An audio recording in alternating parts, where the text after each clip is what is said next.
Mayo Experience. Mayo Experience. Mayo Experience.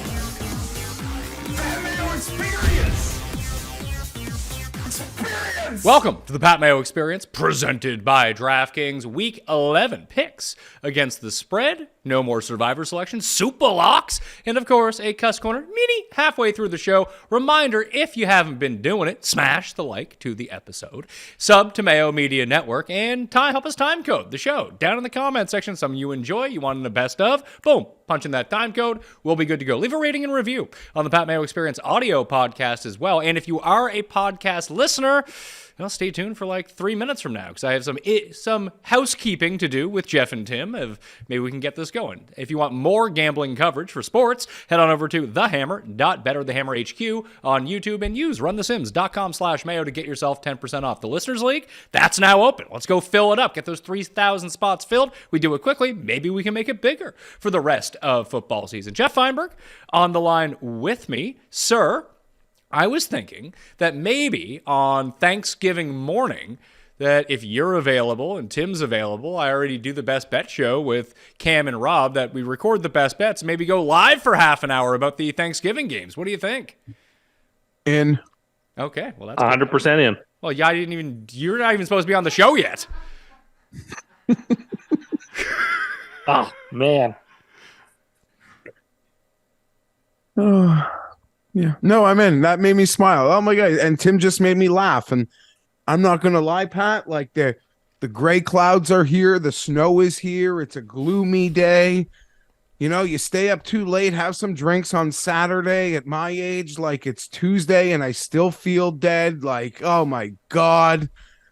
I'm not, we're transparent here. Like I'm in a gloomy mood, and it doesn't even feel related to football, though maybe it always is. So yeah, we'll see. But thanks for the smile, guy who's not even been introduced yet. Well, I was in a gloomy mood this weekend as well, as I got raked over the coals on my bets last week. Fortunately, Sunday night and Monday night turned out to be okay. Got a little bit of it back, but not enough to cover the week, put it that way. But you talk about the gloomy mood, there's snow where you are. Obviously, I am sporting my winter attire because it is freezing here, although it's supposed to be nice tomorrow, but gloomy, getting dark early, snow, too cold to go outside. That is the weather of one Tim Andergust.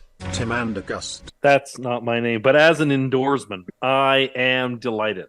We still have another month and a half of it getting darker and darker every day, and I'm just relishing and soaking up every minute. I can't wait for the flurries. I can't wait for the cold. That's hearty weather. You can go have nice hot weather anywhere, but like what makes my heart palpitate is nice, brisk, cold weather. It's cool weather or even warm weather is okay, but hot weather, get out of here. This is great. Best time of year. I can't wait for that 3:45 dusky feeling. It's like Mother Nature's wrapping you in a big warm hug. And I, for one, am thrilled about it. This episode is sponsored by BetterHelp. You better go help yourself, pal, because these early darkness, you might get real sad. I get real sad. I have to start going to the tanning bed here soon, every 2 weeks, just to get my It happens to me in June. You're fucked. I get sad in June when it's like 10 o'clock and it's still like twilight, and I'm like, oh man, this is the worst. Oh my God. Geoff, you shovel. Like, I got to face another day of this. Geoff, another day of sunshine. Yeah. You had snow where you're at, but you said it wasn't enough for shoveling as of yet. Tim has moved. He no longer has to shovel. No more tea breaks for him.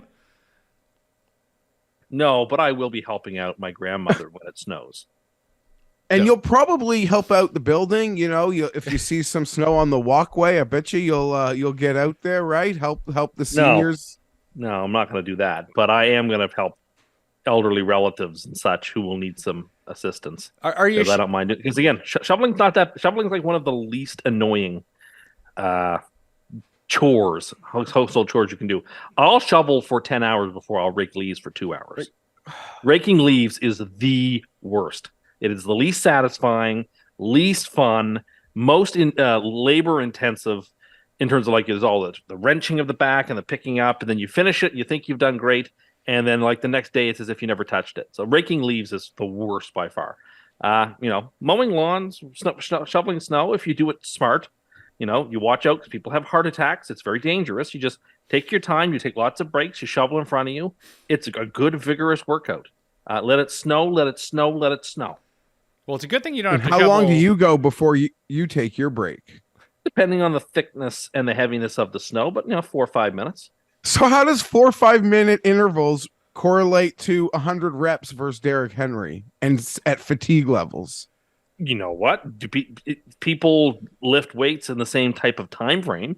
You have a 4 or 5 minute span of time under tension when you're lifting the weight before you take a rest. I actually think it fits the same type of pattern. It's real dangerous to be out there trying to exert yourself to shovel 30 minutes straight. You can get really hurt. It doesn't matter how good a physical shape you're in. You can get really hurt doing that. Paul, you have something to say? Tim basically just revealed that he works from home. Because anybody who has to leave their home to go to work does not feel that way about snow. Because you can't get out of your driveway. Leaves, you can leave for the weekend whenever you have time to do it. It's sometimes you're snowed in, you wake up, you have 30 minutes to get to work, and it's crap, I got to Sometimes I pound this don't work away from in home, the though. next 20 minutes. How often Sometimes I have to go into the office. How often do you go into the office now? Intermittently. And when I do, it's a matter of taking extra time and precaution and driving slowly and whatever. I don't like winter driving. That's the least fun part of winter. But whatever. It's dark and it's cold and it's crisp. And I just love it. I love it. I like that We you said got- you said that the darkness brings on heart palpitations for you. So is that why you're taking so many breaks when you're shoveling? No. It's just that heart. When it gets dark early, it just feels good.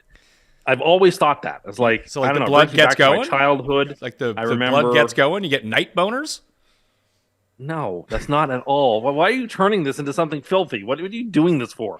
Just saying that and I'm not the only one. I know multiple people who, although they're all in my immediate family, who all feel very similarly to me that they really enjoy the darker, colder times of year. And then oh my God, it's 10 o'clock and I still can't go to bed. It's too late. So you were indoctrinated. Perhaps so, or or it was passed on in the bloodstream. One of the two.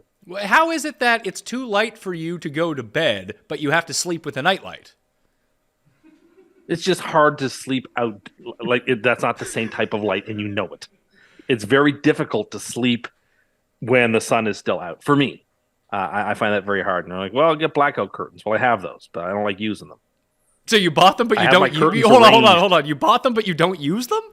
No, and I'll tell you why. Because I have them physically spaced perfectly, centered on my window, and I'm obsessive about having my curtains exactly centered, where the gap is exactly as far from one side as the other. And I'm very concerned that if I move them in any way, that'll break off this. It'll make an asymmetry, and I don't want that. They're Okay. all about aesthetics. I don't use them for their practical purpose. I like when the sun comes in nice, bright, and early when I'm waking up. One more winter thought, and maybe I could share this with Paul that I'm dreading because, like him, we recently got dogs, and the winter walks, I'm just dreading them. I am dreading that reality. Oh, It's going to be horrible. I have a short-haired dog. So hates the jacket. I'm trying to work her into it right now. But yeah, walking around for 10 minutes is going to be a disaster. Cheer up. It's a lot colder and a lot darker yet. The best is yet to come. Fun times had by L. All right, well, let's recap last week. It's funny, earlier this year, Geoff, I had made mention of, I think I went 4-12 during a week, but I made a ton of money during the week because the 3 games that I landed on, or the 2 games that I landed on, I got right. And we're not betting all of the games on the slate. Couldn't have lost more money last week despite going 8-6 and still leading the spread picks, but just the way the cookie crumbles, all the games I really liked, I got wrong. You were I was 6-8, sorry. You were 8-6. You're back up to 500. In second place, Tim was 6-8. 72 and 76, and the coin went 8-6, inching ahead of Cust, 73 and 75. So we're all floating around 500 for the moment. Tim got his super lock correct. You and I got them wrong, so you two are tied at 7-3. I'm down at 6-4 right now. Free money teaser obviously lost last week because it had Vegas to win on it. That's how we should have known that Matt Ryan was going to end up coming out with Geoff Saturday and really pulling the wool over everyone's eyes and starting Matt Ryan over Ellinger. But I want to talk about Thursday Night Football before we get going. Tennessee at the Packers. The Packers are favored by 3.5 at the moment at DraftKings Sportsbook. It seems like an awful lot of points. Like before the Packers won against Dallas and staged the comeback, Geoff, what do you think this line would have been? Before the Packer game, what did we say on Sunday? That was after that. Was like during 1 point. Yeah, it was like during the Packer game though. They had won by the time we guessed the line. It was 1 point. Yeah, I love Tennessee. I don't want to be. I love Tennessee here, by the way. I might be being annoying or stupid, but I think you may have gotten a spread game wrong. Which one? I don't know. Why do you have me at 5 and 9?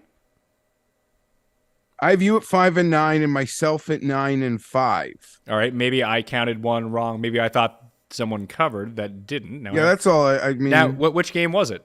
Do you know? I would have no idea. I didn't do the counting with you. I wouldn't know which game might have been wrong. All right, well, you vamp on this, and I'll go look it up. Thank you for bringing this to my attention. Hey, that's okay. I might not have if I felt that you were greasing me another game potentially, but yeah, another game. Just noted the way he phrased that. Well, I'll vamp on this. Like, I really am mad at well, I was really triggered for some reason this week that I couldn't get Detroit to the +3 -120 and then enjoying my favorite show on the network, seeing Pizzola get that Detroit. And when I watch it, I'm literally like looking on the internet, like, where's the 3? Where's the 3? All our lines come from DraftKingsSportsbook.com. I do have. I did have 6, by the way. So I had the Giants -6.5, Detroit, Pittsburgh, Indy, Chargers, and Washington. 6. Chargers did not cover the spread. They didn't cover the Yeah, 7? they did. They covered the 7. No, it was a 6-point game. Yeah. Yes. Okay. Okay. Never mind. There you have it. I trust you. I don't know. I'm looking at the picks right now, and you had Tampa, Miami, Tennessee, Detroit, Indianapolis, Green Bay, Arizona. Oh, you did have 9. I have you wrong. So you were 9 and 5. Sorry. That's okay. So you're one game back of me. No, you're probably. me wrong? If you want to recount, it's just like our professor used to tell us in college, Tim. I can remark this, but it might get worse.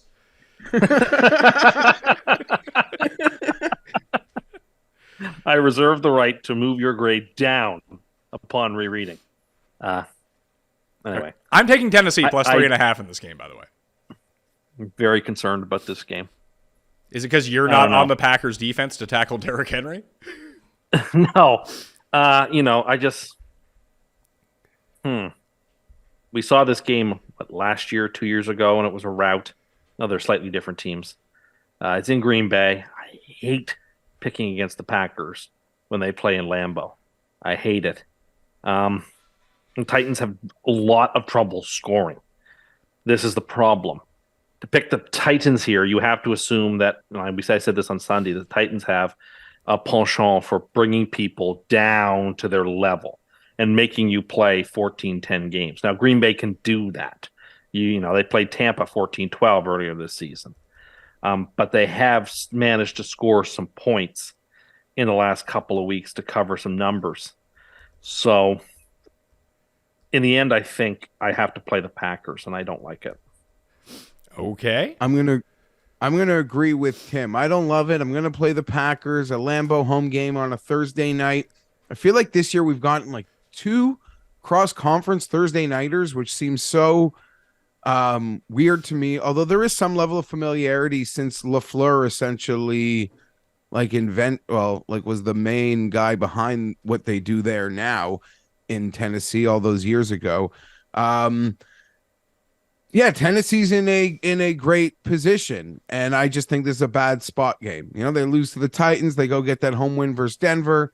So it's just a bad spot game. If there's any juice, if any spark, like you're trying to light that fire stuck out in the cold, is Tim is trying to survive on that outdoor show for as many days as he can. That spark. 72 hours. You give me the chance, I make it 72 hours before I tap out. I don't know if I make it 73 hours, but I'm making it 72 hours. The spite. You really I can build a little like shanty like place to be for a couple of days, and I can catch as like a natural angler. I'll catch a fish or two to get me over for 72 days. I'm just telling you. You give 72 me 72 days. days. 72 Hours, days? sorry. No. This no, is not a far cry from when you I'm first not brought this. Robinson Crusoe. Well, there's a far I cry give from you when you first 72 brought hours. this up, and you could do the entire thing. You also call yourself a master angler, and also said you're afraid to touch fish. So which is Joanna, it? you can come in. Yes, both things are true. I am afraid of fish, and I am really good at catching fish. How It's would a you get? cruel irony? So how would you get the fish off the line? Other people take it off the line. You're by yourself in the middle of the woods. Well, in that case, I suppose I'd have to then just boil. I don't know. What. You know what? Cross that bridge when I get to it. I will catch fish. You know, Give me 72 hours. I'm giving you 72 hours. That's not my. I think any able-bodied person can do 72 hours on that show. I'm not special for that. a disingenuous vote goes down every spring here or winter on this network. And I might be crazy about my you favorite... won it this year, Jeff. I You might won the be award. crazy about my favorite football team, and I acknowledge that. I own it. Insane. About my favorite football NFL team, I'm insane. But so is Tim. But then on the every other aspect away from it, you like the leaps and bounds that you go, I'd last 25 minutes and you'd probably last 40. No, you'd last 3 days, Jeff. If you put your mind to it, you would last 3 days. Buddy, I wouldn't last 2 hours. I mean it. Because I'd be like, what's the point? Like, I'm giving up before tonight. May as well just tap out now. No, I could 3 days. Anyone could do 3 days. I believe that in my bones. Anyone. You also Just Like in about sheer anyone. desperation, like if I was stranded and lost and like survived That's what the show's about. No, you're making a choice and there's a producer like 90 feet away that you can just hit a button and they'll come and say like, okay, you want to leave? Yes, I'm leaving. It's not the same thing. It's not exactly the same thing, but it's the premise of it. It's a similar conceit, and you can do it. It's not hard to like to chop some logs down or whatever and build yourself a little tiny spot. It only needs to last a couple of days. It doesn't need to be like pitched the way they do it on the show. When was the last time you chopped a log? Chopped some wood? It's been a long time. Never? No, we used to have cords of wood. I used to split some of that wood when I was much, much younger. We had a wood burning stove. So you had a hatchet that you chopped into kindling from smaller wood. Well, I'd say it was an axe. Was it an axe? I think so. I swang it. I think it was an axe. Well, how big was it? I don't know. Like it's not bigger than a little tiny one. I like medium size. I don't know. I could do it. Everyone doesn't think I can do things. Everyone's like, you have no ability for this. You have no ability for that. Oh, Derrick Henry would run you over. Oh, you could never commit pass interference on a defensive back. Oh, you could never jump from space. All the stuff people tell me what I can't do. I'm telling you what I can do. Paul, you had a comment on this? Yeah, your strategy of building actual shelter and stuff, if you're only going to be there for 72 hours, just seems like an absolute waste of time. Well, I gotta have somewhere to Like, lie why would and you waste sleep. all that energy? You don't even have to hunt. Like, you can not eat for 72 hours. You'll be fine. Well, I could do that. I could not eat for 72 hours. That would be fine. It's not the hunger aspect that I would be worried about. It'd be like the temperatures. I'm a mental like midget. I would not last. I don't do well with assembly required, like even with children's toys. Yeah, and you're not getting Lego out in the bush, so that might be a tough scene. We'll get to Sunday in a second. I did want to run by you guys. Are you guys good for next Monday evening at some point? We'll record 2 shows next week, or the regular show, but the Thanksgiving only show. And for the podcast listeners who want to watch the live show, if I can convince Cam, Rob's already in. It's Cam who's the real wild card with his time in this. But we'd be going live Thursday morning. I want to say like 11 a.m. Eastern time. That sounds about right. And it would only be on the YouTube channel because there wouldn't be enough time to get it up on the audio channel. So if you'd wanted to watch it, you'd have to tune into the actual YouTube channel to stream it live. But yeah. Are you guys good for next Monday? Oh, Yeah. absolutely. Yeah. Absolutely. And I picked the Packers. We can move on, but I'm on the Packers. Yeah, also, I don't know if the Titans' best Can we player move on? Simmons is going to play either. He didn't play last week. I don't know if they were resting him for Thursday, but that might make a difference for me because he's the best. But I'm on the Packers. As of Tuesday, he was not in a walking boot, so that's at least a positive sign moving forward. Sunday, Paul's Bills. They're hosting the Cleveland Browns, who just didn't no-showed after the Nick Chubb fumble last week. Like, they looked great on the first drive. They were moving it on the second drive. Chubb fumbled. End of game for the Cleveland Browns. They're now 8.5-point dogs at the Ralph. 43.5 is the over-under. We might get some wind. We might get some snow in this game. Just because it's Buffalo and it's this time of year. Is this a rebound spot for the Buffalo Bills, Tim? Should they take care of business against the Browns at home, like they've been doing with everyone besides Minnesota at home this year? If this were being played indoors or in September, I would probably take Buffalo as a super lock. But given the forecast right now, I'm looking at the forecast right now, 24 degrees Fahrenheit, which is well below freezing, and snow. This is a terrible spot for the Bills and a great spot for a team that runs the ball and tries to play defense. I think this is going to be a very low-scoring game. And therefore, I just can't lay 8.5 points. Buffalo could totally win. It could be a 10-6 game in either direction. I expect it to be a slog. I expect it to be low-scoring, snowy football where weird stuff happens. Either team could prevail, but you give me 8.5 points. I have to take Cleveland in this instance. It's strange, Jeff, before all of the Josh Allen news last week and everything that happened, the Bills opened as 7.5-point favorites against the Vikings. Obviously, they lost the game outright with Josh Allen playing, but it seems kind of strange that it's only a point difference between Minnesota and Cleveland.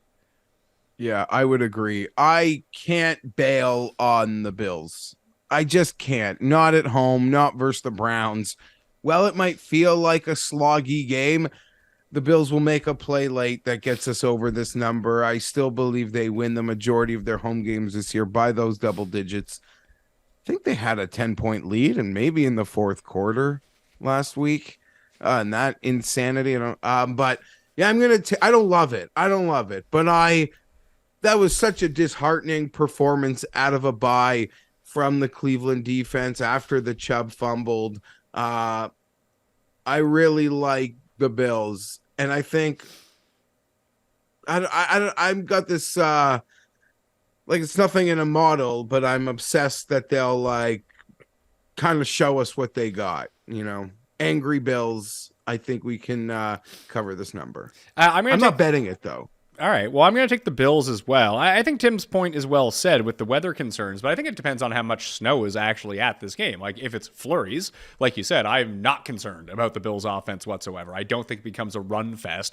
We've seen a lot of these games. Like, when the snow piles up on the field and you can get no traction on either side, all of a sudden, then it becomes like that Colts-Bills game, which I think it was like 11-10 or something stupid like that, or you get the Shady McCoy game. These two teams played an 8-0 game a few years ago in a snowstorm. Sure, but is it a snowstorm or is it just a bunch of snow? Because we also have precedent for a little bit of snow really benefits the offense, and primarily the offensive passing game when the defenders can't backpedal, the edge rushers can't lock in, and the offense knows where it's going. Yeah, I am pulling up right now on the Weather Network on a different website. Like Buffalo weather. Like, do you remember that Patriots-Titans game? Yes, I do. But that was also, that was October. And in the AFL unis, that game. Yeah, but that was a cold game. It was below freezing. It was in the snow. It just wasn't a ton of snow, and they scored 60 points. All they did the entire game was just send guys on go routes, and the defenders kept falling down. So for Sunday, they are calling between Saturday and Sunday and Monday. Friday, Saturday, Sunday, you have 20 centimeters, 15 centimeters, 5 centimeters, and like that, and then another 15 on Thursday. So all it takes is the slightest shift for the worst of it to actually be in the middle of that Bills game. Given the strong likelihood of that being a day where we're going to have some snow, I'm just going to take Cleveland and just say, the heck with it. 8.5 points is if that weather's super bad, this game probably goes down to 7, right? Or 7.5. So there's value in Cleveland. Oh, if there becomes a snow narrative in this game, this line is going to plummet at some point. It's not a narrative. It's a fact on the ground. If there's a ton of snow, it's a fact. Well, if there's a ton of snow on the ground, I don't really give a shit. It's how much snow comes down during the game. They can wipe the snow off. They can wipe piling up. They can wipe the snow off the field during the game. But that's where the narrative ends up coming in. No one's actually going to look at how much snow is going to come down during the course of the game. They're just going to see, oh, there's a ton of snow on the ground and it's snowing. Well, you said there's 5 centimeters one day? Like, that's nothing. That is nothing, but the days before it's 15, 20, and 15, so it only takes the slightest Sure, shift I understand that, but people are going to see like a big amount of snow and snow on the ground and be like, oh my God, it's going to be a run fest when we get to the game. It might not even be snowing. No, that's well said, too. I agree. So if that's the case, then Buffalo, I think you probably catch them at like -5 at some point, because I think everyone will read the same tea leaves as you, Tim, and I don't necessarily disagree with it. It's just we're trying to predict the weather right now, 6 days out. It's hard enough to do the night before. So if you like Cleveland, take them today. If you like Buffalo, wait till the weekend. Good call. Philly, coming off a loss, Tim. You got too high and mighty about the Packers beating Philly that they lost to Washington last week. Reminder for everyone to tune into Back to the Futures on thehammer.bet, the Hammer HQ Forward Progress YouTube channel. Find the link down in the description for our mini show where we bet futures every single week. Indianapolis is, at the moment, a 6.5-point dog at home to the once undefeated, no longer undefeated, Philadelphia Eagles. Geoff, you know there's only one undefeated quarterback left in the league, and that's Tua? That's not true, by the way, but anyway. Well, it is. Why isn't it true? He started the Cincinnati game. That loss goes in his column. No, so he lost that game. I don't know. I mean, Garion had... They were losing when he went out. Garion had pointed out he lost that game because he lost consciousness in that game. But, start to finish, no one's beat Tua. Yeah, well, like the Cincinnati loss is on him, and so no, they on his ledger. So no, that's not true. There aren't the only actual quarterback who has only lost no games this season. I don't think actually any exist. Now think about it. There is one that exists. Colt McCoy, only quarterback without a loss this season. Well, before when we were going through this last year, and Zach Wilson had to leave a game, you did not include that in the loss column, although he had started that game. So which is I don't recall that. Of course you don't. Well, I'm gonna go with Tua has a loss. So whatever that works out to be. All right. So we're gonna retroactively change your opinion on that stuff. Sure. Okay. What's wrong with that? So he's like 11-2 all time instead of like 12-1. I guess. Sure. Whatever, man. Do you think he doesn't get shut out? I bet you he doesn't get shut out in the second half of a game where his team should be dominating. Doesn't bog down the red zone. His team should be dominating. I'll give Tua that. It should have been dominating. They should have been dominating. Talk about blowing a game. Talk about not performing when you have an opportunity to perform. Dude, disgraceful red zone quarterback. He's without 7 of his top 8 options on offense and his 2 backup tackles. Doesn't matter. You to stall in the red zone like that and to score nothing. They were talking about the red zone. They took him out of the game. Yeah, you're right. It's all Lombardi's fault. So everything's Lombardi's fault. No, they didn't take him out of the game. The league took him out of the game. So now you're even counting. What do you want me to say? They got a penalty from the 1-yard line that puts them back. Like, I don't know. There's a lot, but that's not it. I actually thought they played with. I was expecting them to get annihilated, and they played with some level of heart. I wasn't happy. Yeah, with that second half was a lot of heart. Yeah, I mean, I know when they lost 45-0, that was the best game in Charger history. But they're getting shut out again, I guess. Dude. Like it was not fun to be a part of. But 7 of his top 8 options on offense are out of the football game. He's playing with the second and fourth string tackle. In the second half, the 49ers just teed off, and there was nothing. They're running for 1 yard on first down. They're running from like there was nothing they could do. They may as well have just gone into the locker room. They may as well have gone into the locker room. Tua last year had worse options than you have right now. Tua, for his winning stretch, last year in Tua's winning stretch, he had worse options on the field offense than you have right now. Carter would have been a better receiver than any Dolphin last season was when they won 8 straight games. Eckler's a better player than anyone they had. You look around at your team and what they are right now and what, unfortunately, Tua did with that team last year when they won all those games. I'm sorry, man. He won a bunch of games. Not always himself, but his team. Hold on a second. I'm not even turning this into anything with you. I'm not taking anything away from Tua, but now you're up to something. That should be the storyline here.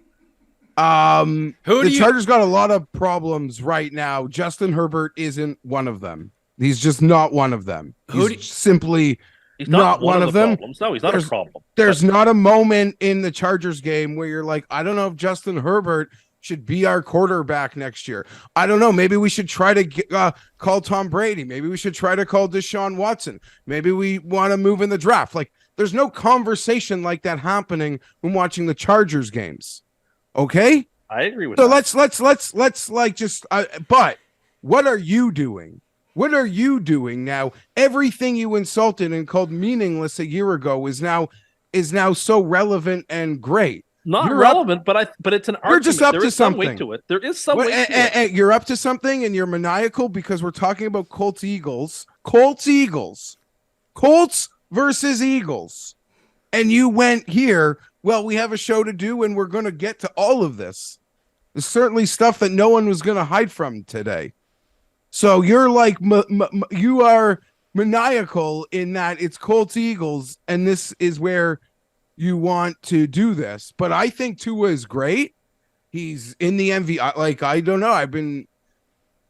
That's great. They're not taking anything away. And I didn't decide that today, like you, or on Sunday, that I'm going to now start giving him compliments. Okay? I think we're talking past each other, but anyway. I don't think so. It sounds like you're coming at Geoff. Who do you think you want to defend more, Justin Herbert or Elon Musk, your new guy? I don't like, people are so, I just don't get how people, like, he's a weirdo and he's clearly got a lot of flaws, but people think he's some sort of moron. Like, the guy just paid $40 billion for a new toy. He's being weird with it. But like, I'm with Geoff 100%. It's laughable. The most laughable tweets on planet Earth are the ones that are like, here is my TikTok and Instagram because I don't know if this is going to be around tomorrow. Like, we should make a book of those, as Twitter is still like not going anywhere.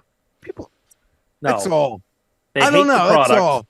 And it's all these people, like, I don't know. I just, from my little bubble, and I'm an idiot, I don't understand why everybody, like, the people that should be applauding what he's done, how he has so little equity with what I guess I'll have to say the left for making the electric car mainstream and changing the auto industry. He has so little equity in everything and anything else he does with these people that should adore him, I guess. And I know he's because if you don't obey all of their pieties, they're not interested.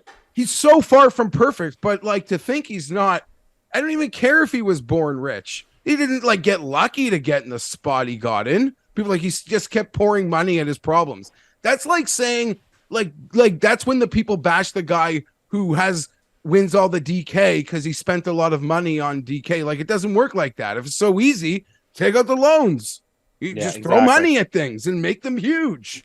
Fuck off. Are you getting? I don't know. That's all. Have you been radicalized by Rumble? People want to know. I'm not on Rumble. It's a Howard Stern show fan page, and Howard Stern is like the most left-wing, hasn't left his basement in 4 year guy in the world. But I like watching the old, like, early 2000s, early Serious Day stuff. I'm just looking for that because YouTube, Howard is obviously very powerful. So he's got people that work all day copywriting out the stuff. So my favorite accounts on YouTube disappeared, and my favorite guy set up an account on Rumble. I don't know, what do you want from me? I understand what you're talking about. All the stuff from like the Lang stuff before Lang left the show. Yeah, like the between early like 06 years and when 08. They were so good. It's the best show. Home run after home run after home run. And you're right. There used to be a lot of long videos on YouTube where you could listen to stuff, and like so much of that has been taken down. So I understand. And I don't blame Howard for protecting his content. He owns the right. Someone's trying to give it away for free, but I'm going to find it. And I did. And where I found it happens to be on Rumble. And I'm sorry, but I'm not like surfing Rumble. Have you? I mean, I remember when Justin Herbert came into the league, and you'd spent all of that money trying to, get the Herbert patches, but they weren't the real Herbert patches because he never wore the jersey. Do you have any 10 out of 10 or 9 out of 10 graded Elon Musk rookie prisms? No, here's the thing. I'm not even that big of I don't own a Tesla. I never own a Tesla. I don't care about space. I don't even care that much about space. Elon Musk. I just think it's so weird how angry these people are at him because he bought something and is doing whatever he wants with it. Yeah, that's their thing. People feel a sense of ownership over it. I get why people are a mad. guy I like don't Darren care. Rovell's you should pay me to be on Twitter. Fucking insanity, some of these people. Hey, you would pay for Darren Rovell to be on Twitter. That way you can get as mad as you want. Imagine if he went away. I've been Who would blocked you be mad- I've been blocked for 5 years, and you're not doing the internet properly if Rovell hasn't blocked you. But you've seen every single one of his tweets, haven't you? Well, because people screen grab them and mention them to me. I can't control that. Well, you can see it from your burner too. I think we think we found your burner randomly one day. Has he blocked you on Truth Social as well? Oh yeah, what's my burner? I don't want to reveal that to the people out there. Settle down. We were just clicking underneath Chargers videos one day, and we saw someone who talks an awful lot like you, with a whole bunch of little numbers behind their name.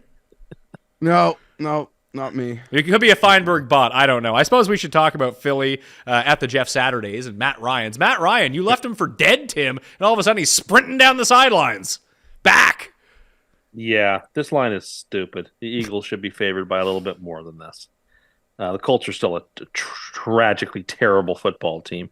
They just happen to run into a team that just somehow has got all the luck they had in 2021 has completely reversed itself on the field in them in 2022 in the Raiders. The Eagles should cover and win here easily. They're the first part of a 4-team money line parlay. Okay, so You don't even know who DeAndre Carter was 3 months ago. Well, that's actually not true because I play Madden, so I know who number one is. What I do team know was who he he on? is. What team was he on last year? That I have no idea. was he What on does that? What does He that? scored What does that? touchdowns. He went to Pro Bowl. What? He You was don't on know the who he is. Was he on the Texans last year? He was on the Texans at one point. No, you're talking about the other kick returner the Chargers got last the hell year, does- what Andre does that matter? Roberts. What does that Look at matter? Andre Roberts. What matters is, and it's true, someone brought this up to me in a text thread the other day, and I had no argument against it, which that if you look at the roster that the Dolphins were rolling out there in November 2021, and you look at what Justin Herbert is using in November 2022, you have all your work cut out for you to say that Tua is dealing with Tua is not dealing with a much inferior offense than the Chargers are. I'm sorry, could but be fair. I don't wish could be it were fair. true. That could be fair. Now put that team against that healthy 49er defense and the backup left and right tackles. Yeah, but It it's was not over. just that, though. But it's not just that. It's all these games where they should be playing much better than they are, and they're not. And Herbert's not the problem, but there's still something wrong there. Why are we still no talking? one is Why are we deba- still talking about this? Well, I No one know- is debating that. I love Philly. This could be a super lock. And you know what? Yeah. There are not many shows out there. I'm telling you, it had to be the minority. Certainly none on TV where there were 3 guys talking and they all pretty much applauded the Geoff Saturday hire. I'm pretty sure that happened here. But I don't care. The Eagles, they fumbled the game away on national television. They're gonna beat these guys by double digits in a dome. They'll get back to doing everything they do right. Eagles win this thing 34-20. Yeah, that sounds right. I'm gonna take Could be Indy. super lock. I'm gonna take Indy plus 6.5.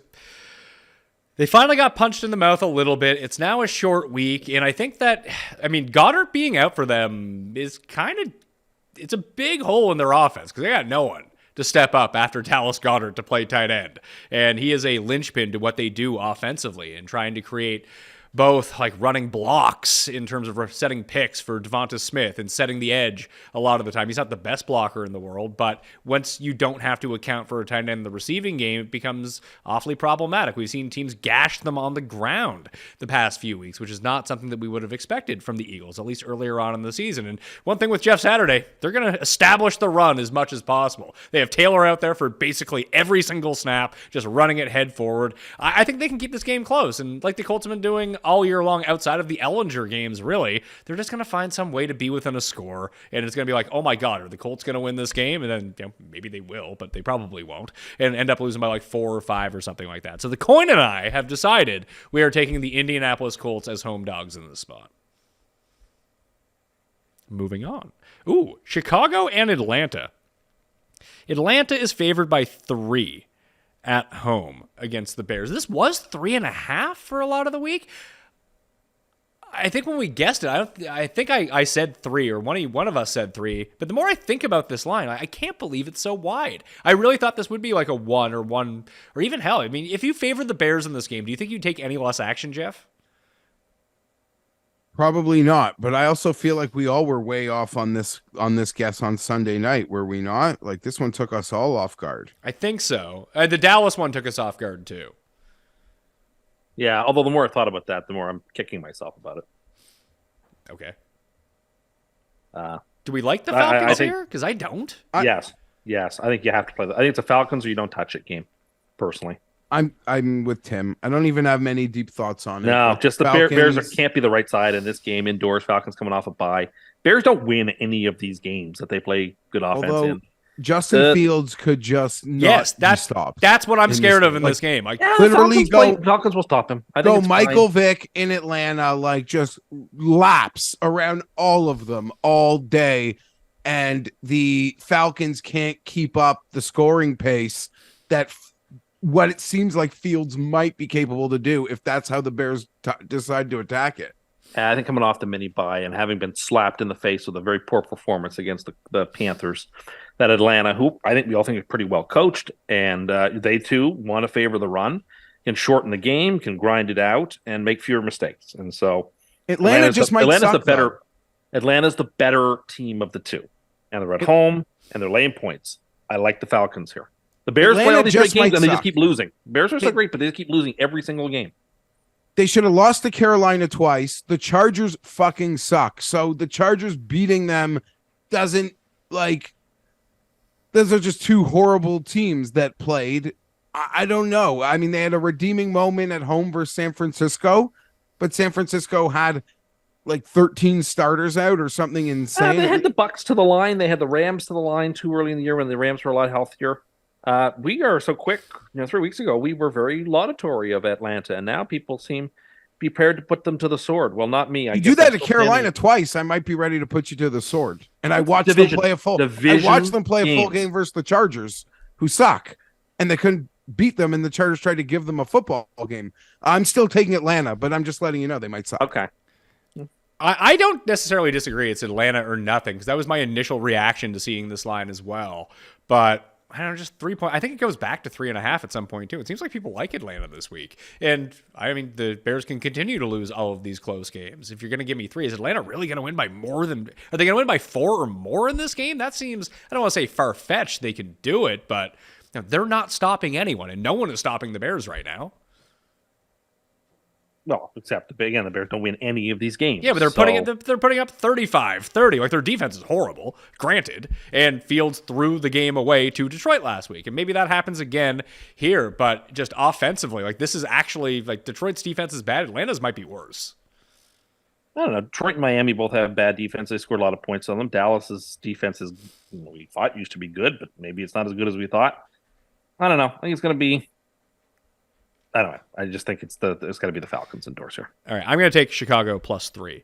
Carolina and Baltimore. Baltimore back from its bye week. Looks like Andrews is going to be back. No word on Rashad Bateman yet, but both Gus Bus and probably no J.K. Dobbins. But Gus Bus might be back, which is always nice. They're favored by 12 at home. 43.5 is the over-under. Faker Mayfield is back starting at quarterback for the Carolina Panthers. P.J. Walker is out with an injury. I guess everyone on this team just has high ankle sprains. Contagious. It's like when the Browns had all those staph infections all those years. But apparently it's high ankles, and it's Carolina. Who knew? Has Baltimore blown anyone out yet this year, Geoff? Well, week 1, sort of. Thanks, Geoff. Yeah, I was thinking about, I know, like, the thing is their old MO used to be annihilating bad teams at home, like truly annihilating them. Everyone's expecting them to just clobber their upcoming schedule. Are you saying it's time for that, Pat? Like, they're due for one of those? They just blew New Orleans out. They just blew out New Orleans. Did they? Yeah, on Monday night. It wasn't close. At home, he said, though. No, I just said in general. That game was in the Superdome. Oh. I mean, that was, they would have pushed this spread. Okay, but New Orleans, while a bad team, is still somewhat better than Carolina. Can you can you say that? I mean, maybe with Mayfield, yes, because they've been so If you put them terrible. on a neutral field, what's the line? New Orleans by 2.5 on a neutral field? Maybe. Then there you have it then. Yeah, I'm with you. But Baltimore seems to be getting into a bit of a groove. I liked the way they looked last week, or 2 weeks ago, I guess it was, against the Saints. In the tough and important games this year, they seem to have looked impressive enough. And they're starting to hit their stride. I'm as terrified of Baltimore when they're healthy as I am any team in the AFC. As a fan of a team who very, very well may have to go to a place like Baltimore in week 1 of the playoffs, I'm very terrified of them. I will lay the points with the Ravens here. I don't see any reason to get behind Carolina. That's where I wanted 12's such a dead number too, right? 12's a dead number. Thanks. I was on the same page as Tim with this, Geoff, but I mean, we've been seeing these huge underdogs. Not only are they covering, they're outright winning some of these games. I don't think the Carolina's going to beat Baltimore, but there's something fishy about this game, and I can't quite put my finger on what it is. I really want to take Baltimore, but I am going to get that for the purpose of the show. I'm going to take the -12, but I feel like I would have bet this number in years past. And I don't think I'm going to bet this game. Yeah, I don't know. 12 isn't high enough for me to pick Carolina here. Baltimore, just sort of a lot of like the talking points that were around San Francisco before last week, like off a bye, just getting healthy, set up for like a big run, playing a shit team. I think they're going to beat the shit out of Carolina.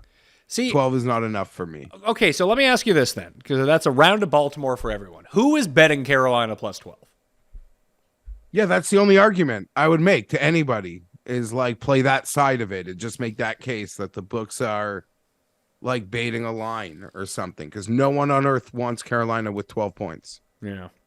All right, Baltimore. Round of Baltimore, including the coin. Detroit at the Giants. The Giants are 3-point favorites. 46 is the over-under in this game. Giants, along with the Titans, are the best team in football against the spread, 7-2. Detroit's actually clawed their way back up above 500. They're now 5-4. This is a really interesting game because I think the Lions are going to be able to not only run, but be able to score on the Giants. Obviously, the Giants are going to be able to run the ball down the Lions' throats.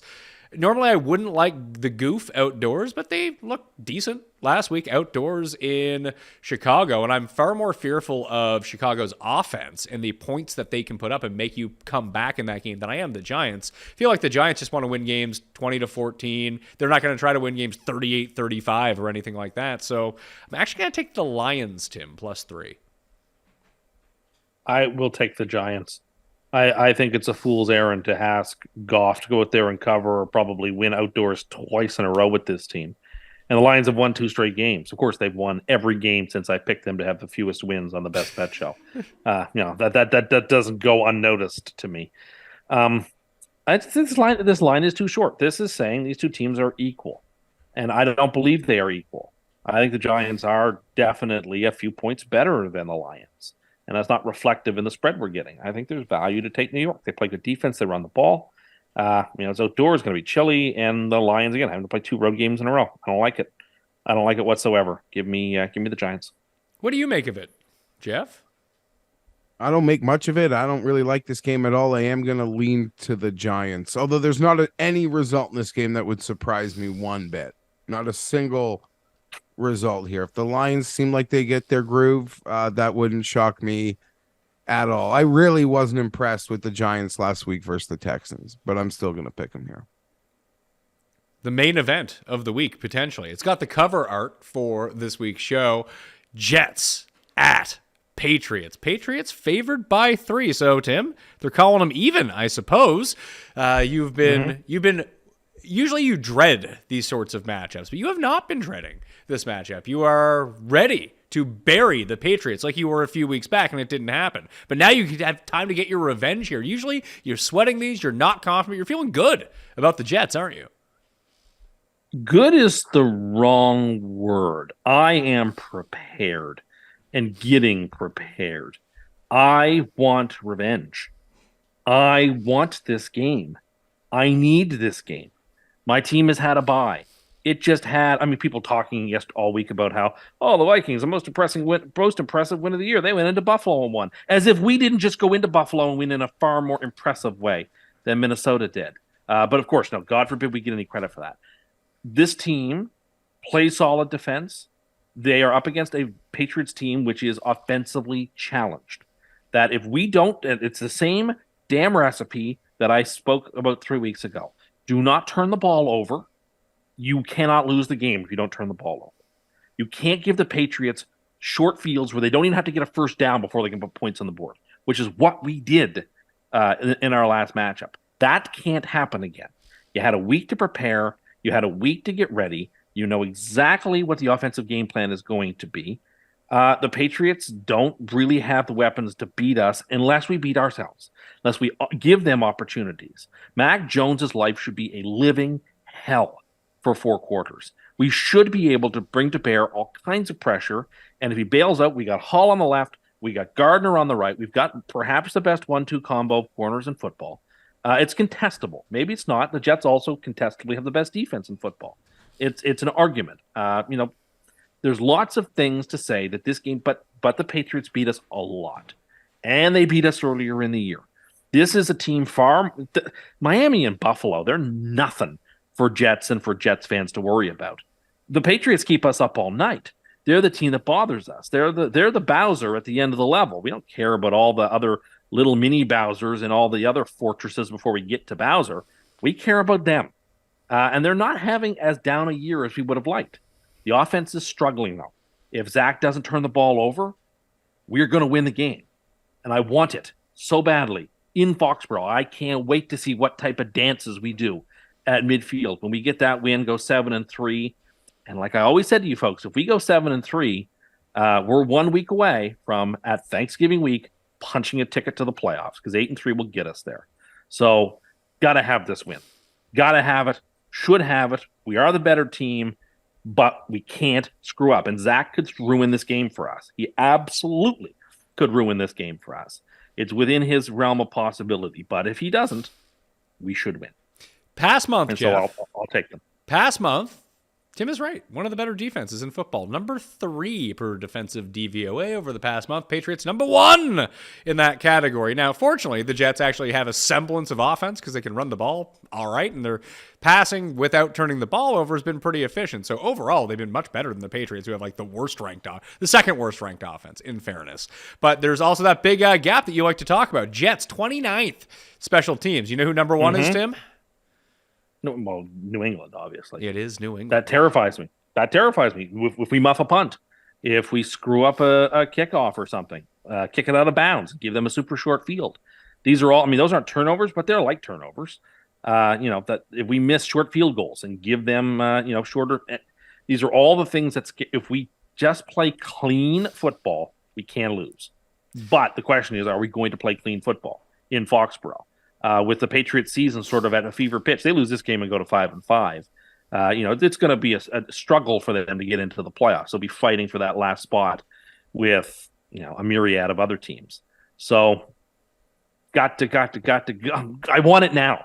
Like, I want that game now. Kick it off now. Get this game going. I want the revenge. I need it.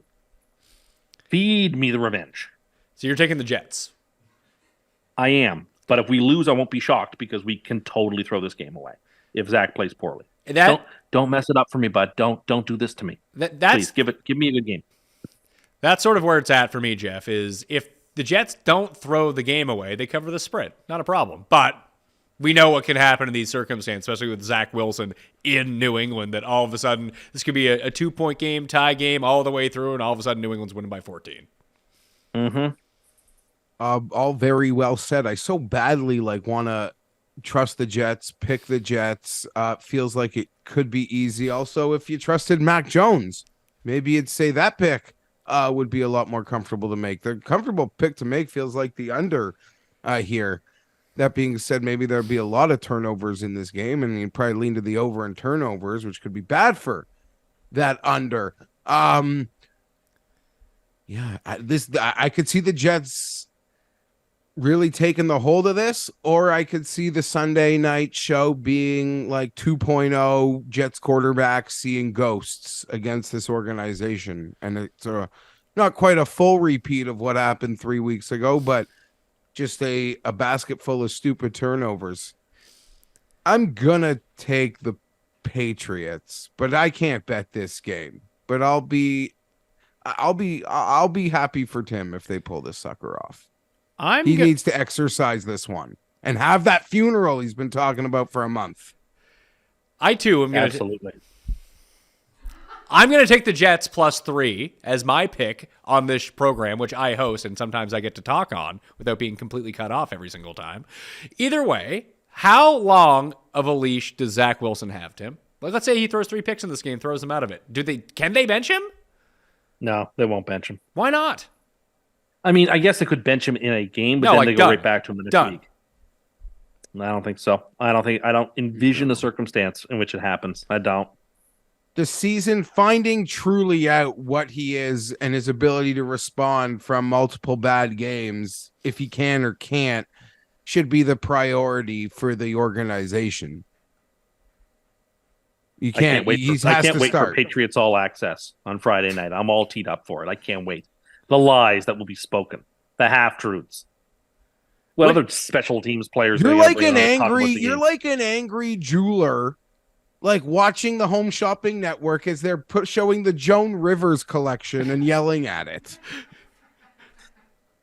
Well, I am angry.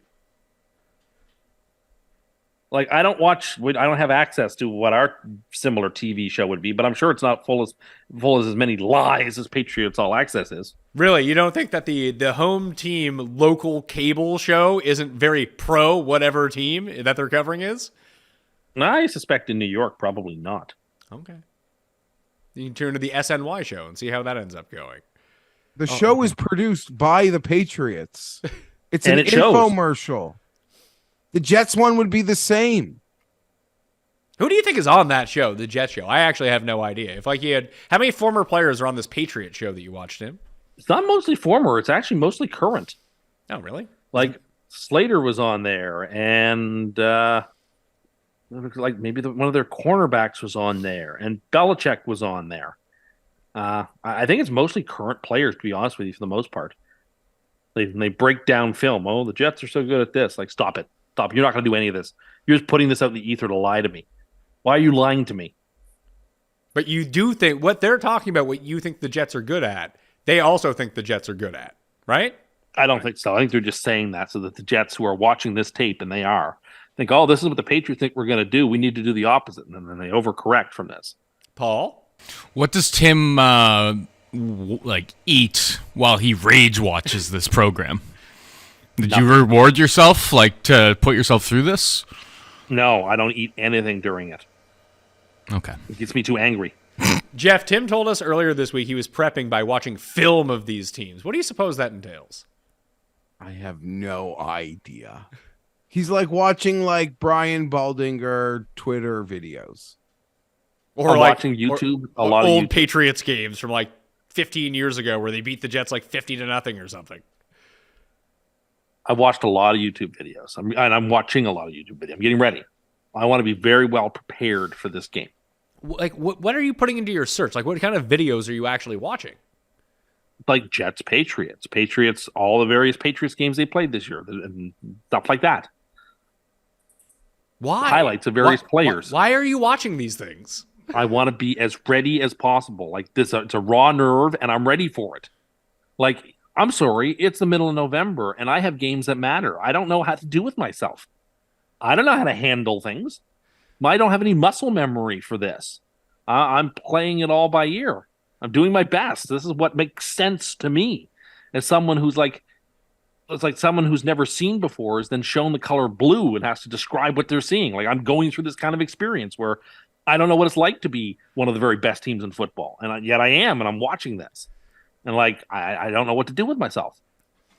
I really hope that the Jets win and continue to win. And then I hope the Chargers continue to win, Geoff. And it's Jets-Chargers first round of the playoffs. That would make me so happy. It's very hard to get there. Well, you said the Jets are one of the best teams in football. Maybe they win the division. Maybe. But even then, the Chargers probably aren't much better than a 7 seed at the moment, and we'd have to be the number 2 seed. I don't know. I'm rooting for Geoff's team too. I'm just really annoyed at their pride. I went out on a limb to big up them on Sunday night, and they didn't show up. That annoyed me. Some would say that they were cursed. You don't even know what you're talking about because you didn't even think they covered when we started this show. So I don't even know what you watched. I forgot that we had 7 on our thing, not 6. Like the kickoff line was pushed. No, the kickoff line was like eight and and a half. Bozo. Yeah, we were It talking was about 6 it on the for show. a while. It was never Anyway, 6. It was never 6. Not one moment. As someone that checked that line every 45 minutes for the week, just like I'll do again this one, it never dropped below 7. Ever. Okay, fine. I was mistaken. Rams at New Orleans. The Saints are favored by 4 at home in this game. I'm pretty sure Stafford's going to be back. The Saints don't know who they're starting at quarterback at the moment. Could be Jameis, could be Dalton. I guess we're going to find out. 2 of the worst teams in football against the spread. 2-6-1 for the Rams, 3-7 for the Saints right now. Obviously, Cooper Kupp being probably out for the year. Not great for both my fantasy team and the Rams' real-life team, but 4 is way too many points for New Orleans. New Orleans also stinks. Let's not forget that. And when you have either Jameis or Andy Dalton, and you still have that Rams pass rush, which is still pretty formidable, I'm going to take the points I'm going to take the dog here, and I'm going to take the Rams +4, Geoff. I don't know what to do with the Rams now. Okay. Good pick. I mean, they're both dead. The Saints laying 4 versus anybody, even at home, feels ridiculous. Truly ridiculous. Unless you're telling me they're getting a bunch of players back. I'll take the Saints. That's how stupid this line feels. But I'll take the Saints too. I think Kupp being out makes it unrecoverable for the Rams. Unrecoverable. And the Saints still have Kamara. They still have players. It's in New Orleans. I don't know. I bet against the Saints last week. It's super locked that game wasn't even as close as the 10-point loss that it was. But yeah, the Rams might actually be. Well, the line says the Rams are actually the worst team in the game, and I'm inclined to agree. Who owns the Rams pick? I'm just That's assuming a they good don't have it. question. Is it the Lions still, or they finally have it? I believe it's the Lions this year. No, maybe Yeah, they that do would it. make Maybe they do have it. 2023 Rams draft Because pick. when you're a team that has done what the Rams have done for the previous years, and then you win a Super Bowl last year, and you're so talent rich and heavy at the top, and you're having a season like this, it's going to be, I think it's going to be, and it should be no surprise, but it's going to just be a really, really ugly way home. And if they actually do have that pick, congratulations to them, because it's going to be pretty freaking good. Yeah, no, the Lions own the pick, so the Rams pick is now better than the actual Lions pick. It's 7th overall for Detroit and 11th overall. I totally forgot that Philadelphia has New Orleans pick. That's currently the 4th pick overall. Incredible. 2 teams that are just circling the drain here in this game, but the Rams are just in somehow, way, shape, or form. The Rams are in a worse spot and a worse team. The Rams are going to lose this game, and then they're going to lose to the Chiefs, then they're going to lose to the Seahawks, and then they might win 1 or 2 more times coming home. That's it. Oh no, But we get them versus the Raiders on a Thursday night. I can't wait. They'll probably beat That's the a very- Seahawks. Even when the Seahawks were good and the Rams were crappy, the Rams always beat the Seahawks. Just weird. That weird division just happens. Yeah, you could be right. Their win probably will come in division when it does. That's how bad they are. I'm willing to lay an ungodly number 4, and Andy Dalton to win by more than 4 versus anybody. I'm laying it.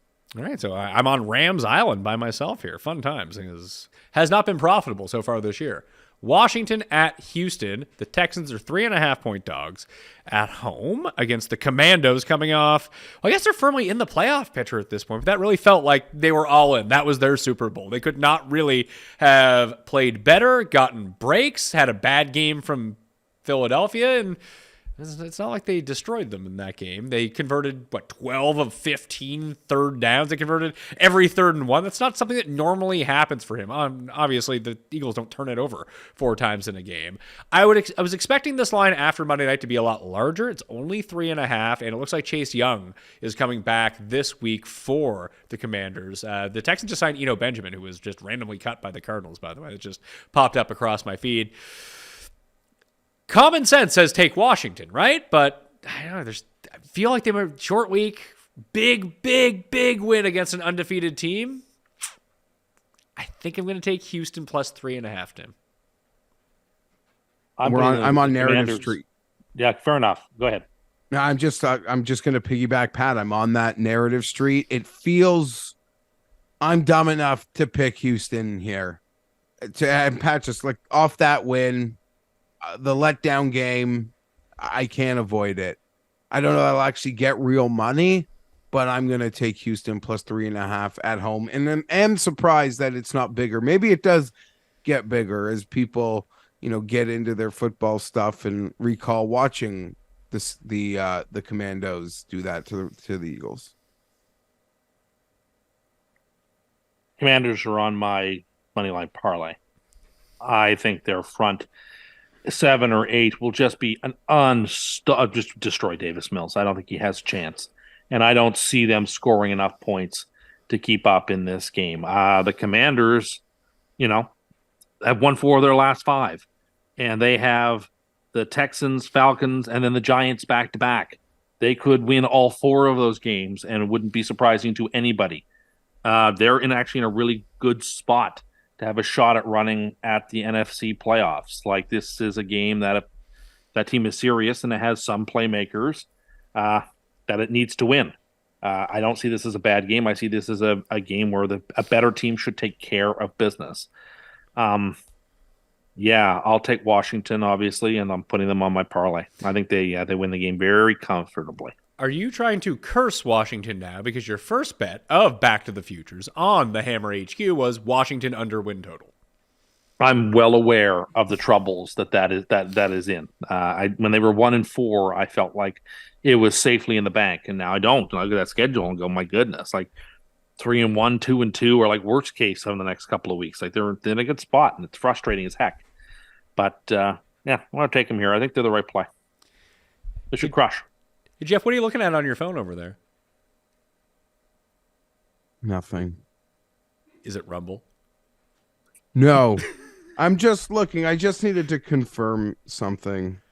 It does appear Jalen Waddle and Mike Gesicki played all 16 games last year, and had Herbert had both of them on Sunday, if Herbert had one of any of Keenan, Williams, Parham, Everett, we probably win. We certainly win if we had one of Waddle or Mike Gesicki, a Gesicki seam buster on Sunday. So I'm just you still have a better offense than what the Dolphins ran out there. You're in his head, Top Cat. A rookie Jalen Waddle, is their best player. Put him up against Austin Eckler. Who's the better player? Eckler, not close. Where do you want to go with this, Geoff? What do you want to do with Eckler? Let's run right on first down to Nick Bosa for a yard. Oh, and then look, we get another stop. And then we get another first down and we go run right. Nick Bosa, 1 yard. Remember a few weeks ago I made fun of Tampa for essentially calling games like they're in the CFL, aka only using 2 downs on offense? That's essentially what these morons did.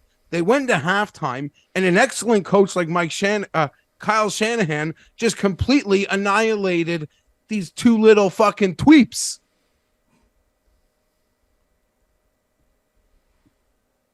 Are you looking at more stats now? No, I'm looking at my phone to see what game we're still talking about. It's the last game, 1:00, Houston, right? That is correct, which means we're at the midway point of the show, and it's time for a mini version of Cust Corner. Cust Corner, it's Cust Corner. Cust Corner, it's Cust Corner. He's got the hottest takes with the highest stakes. He should be president of the United States, but it's Cust Corner, it's Cust Corner. Cust Corner.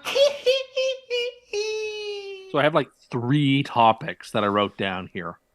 and I can cover any of them because they're all annoying me. I'm very annoyed at this new, I don't know when this became a thing, but this new modern concept called dry shampoo, which is driving me crazy. I don't understand where minivans have gone because they're incredibly cool, and I don't know why they've gone away. And I also think it needs to be a law that every fast food place has to have clear and available garbage receptacles for me to put my garbage in as I drive through. What would you like to talk about? Let's talk about dry shampoo, because I feel like we can bang that one out pretty quickly. Why are you using dry shampoo? I'm not using it. I'm reading this stuff. I'm reading that this is a thing that people are using to avoid, I guess, having to bathe and getting in the tub. That if your hair feels greasy, you spray in or add in this quote unquote dry shampoo, and it effectively cleans it or removes the oils. And that's just terrible. How about instead of spraying some chemical like this into your dry hair to clean it, how about if you can take a step in the tub and wash it? Unless you're on a camping trip or something where the nearest running water facility is miles and miles away, what are you using dry shampoo for? Well, I shampoo my hair at least once a day, usually more than that, in the shower, because I like to have clean hair, and it just gives me the willies that people are here spraying dry shampoo. Like, I don't know what hipster millennial trend this is, but like, it just really bothers me. Geoff, do you want to answer this one for him, or should I answer it? Also, I just looked it up. Dry shampoo has been around since the 1940s, by the way. Do you want to? I haven't heard of it till like 3 weeks ago. But that's not shocking, and I can probably tell you why. But Geoff, do you want to tell him why? I can't fake know what something is. I never used it. I would never use it. It's not something I'm familiar with at all, to be honest. Is it for people that are trying to survive outdoors and who can't bathe for 48 hours, Tim? No, it's mainly for women with long hair. Do you know how long it fucking takes for, like, I suppose you could just be a man with very long hair and do it at the same time, but it's not for me. It's not for, Geoff is getting there with that coif on the go, but even you, Tim, like, you can go wash your hair, put some shampoo into it, dry it under the course of like 3 minutes. If you have a long, thick hair, you can't do that. It takes like over an hour to wash your hair. If I had super long, thick hair like that, I'd want to wash it more often. All you would do is spend all your time in the bathroom washing your hair and drying it. I would, the idea of pouring like this spray chemical into my hair to quote unquote clean it, rather than clean it the old fashioned way with shampoo and conditioner and water, I can't imagine. Like, no, I can't, I'm sorry, I can't imagine such a thing. The fact that I bought my wife for her birthday some like $500 hair dryer because it actually is so good and makes that process so much faster. There you go. I would rather stand there with the hair dryer and hair dry my hair after having shampooed. It still takes forever. Yeah, I'm sure it does take time. I'm sure it does. Like, when you say you think it takes time, how long do you think that it takes? It probably takes like a half hour at least. It would take you at least an hour and a half because you would take probably breaks and 5-minute intervals. All right. That's very funny. Getting in the tub is not shoveling snow. I'm just saying this idea of like, oh, my hair needs to be washed, so I'll just spray this chemical and it'll wash it for me. Just like, no, get in the shower. If you're to the point where your hair needs to be shampooed, shampoo it and wash it. That's my position. Do you reward yourself after, a good bathing? I do not. A good bathing is a reward unto itself. I don't think that's the reward for doing your dishes is taking a bath. I don't know. Well, I'm not a bath person, but I don't know that there's a better feeling on the earth than stepping out of a shower and feeling completely clean. It might be the best feeling on earth, and why people don't want to have that feeling 2 times a day sometimes. I don't understand it. I will say one of the best things to happen is realizing how amazing like a seat in the shower is. Absolutely. I agree with that. Hold on. You guys have sex seats in the shower? No. It's like no, you couldn't. I mean, you could, but no, it's just like I don't know what you would call it. And I would never really use it until I hurt my leg and I couldn't and I had to. And then you just sit there, I don't know, just let the water run over on top of you. Yeah. Or you could just take a seat in the tub itself if that's your shower. If your shower is a tub with just take a seat on the floor of the tub and let the shower run over you. Like it's very relaxing. And I wouldn't Whoa, want whoa, whoa, Pizzola whoa, to know. whoa, whoa, whoa, whoa, whoa. Say that again?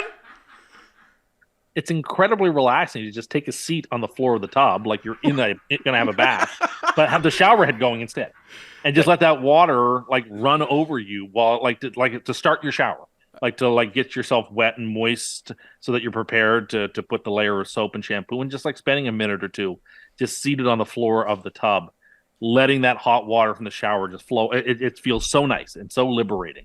Tim, you should actually buy. Well, some like showers you build them in now, but you should Those just little buy like an benches, old person's like stool or something. I've been to like hotels where they have like the bench or whatever in the tub that you can just take a seat on. Well, it's like this is living, right? This is good living right here. I like the way that you describe sitting in the bottom of the tub. That's what you do when you have hemorrhoids and you have to like fill up the bottom of the tub to soak your asshole in it so the hemorrhoids shrink down. And then you're stuck there with all the fucking shower coming down at you. It's a real tough scene. I don't think a lot of people do that for pleasure. I just think it's a very relaxing thing to do. Yeah, I wouldn't want Pizzola to know. Sometimes after a tough Charger game, I'll go stand in the shower as if I played. Wash it off. That was a joke.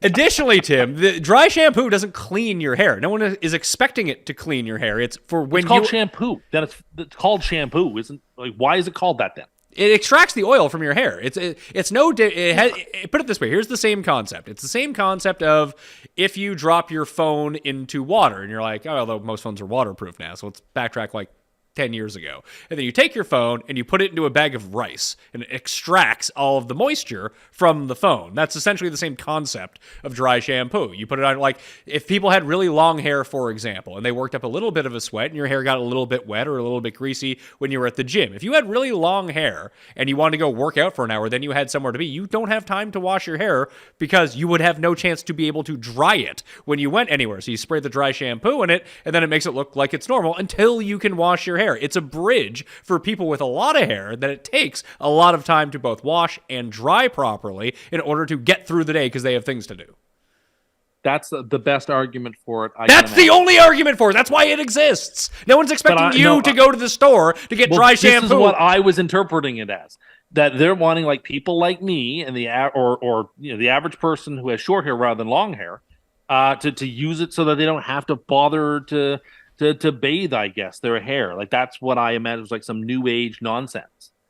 This is how I was interpreting this. So you had no clue what it was. Sure You saw a name and you got triggered. I was very upset about it. It still kind of bothers me. I guess I'm lucky that I don't have that super long hair because I would still have to be in the shower and I would just have to have my hair soaked because like I just could not have it not clean. I just couldn't. Can't be unclean. You can't have your what is it? Your blind, what are they called? Curtains. The curtains have to be exactly centered. Ajar. It's like in bed. The blankets have to be exactly centered on the bed. At least when I go to sleep, I can't have them askew. That drives me crazy. Interesting stuff. So tell us about minivans. They're so cool. Where did they go? Like, I understand a lot of people are getting SUVs, but SUVs aren't meant to just transport people in. SUV is a sports utility. You're supposed to actually use it for other things than just driving people. And to say, oh, well, people use it because they have kids, minivans are more convenient. The sliding door, for example. All kinds of reasons why the minivan is more convenient. The only people I know who have minivans have 3 or more kids. That's it. Like, the minivan looks cooler. Like a Dodge unless you're driving like a really nice SUV. Granted, if you're driving a Bentley, like you suggested last time. I was going to say like a Bentayga or an Atlas or the. I like that you've now put Cayenne. In order to suck up to me, you've put my car into it. Oh no, your car is gorgeous. I've driven it several times. It's gorgeous. Like yours is a higher end SUV. It's not a Tiguan. It's a high end SUV. Well, it's the same as a Tiguan. It's just bigger and nicer. I've been in both. It's nicer.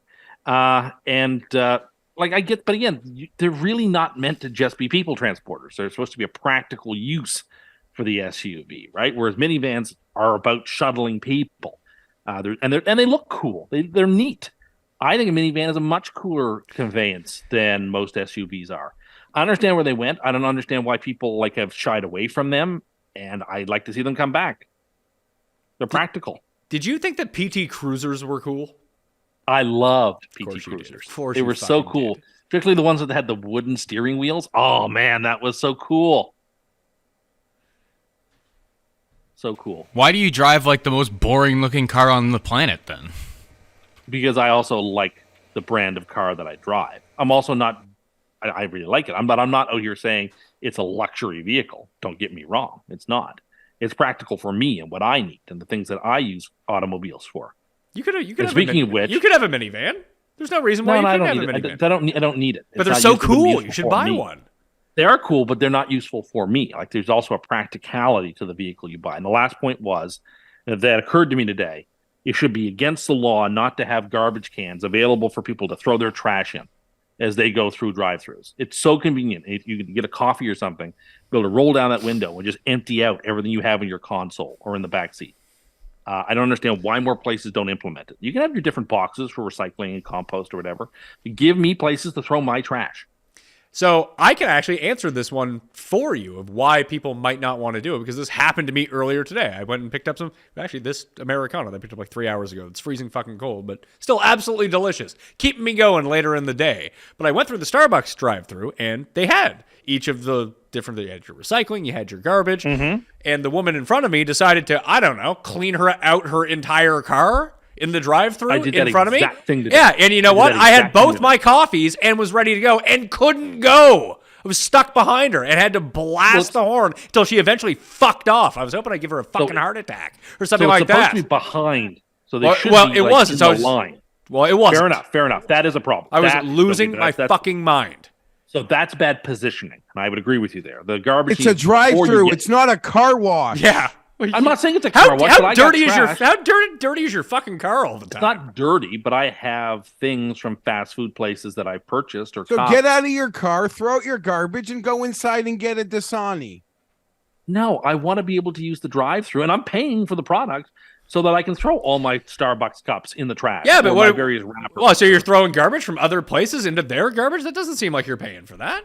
I do it for everywhere. I don't think this is a real, I don't. Are you kidding me? Oh no, this is a real thing. There's a Tim Hortons that I won't go to.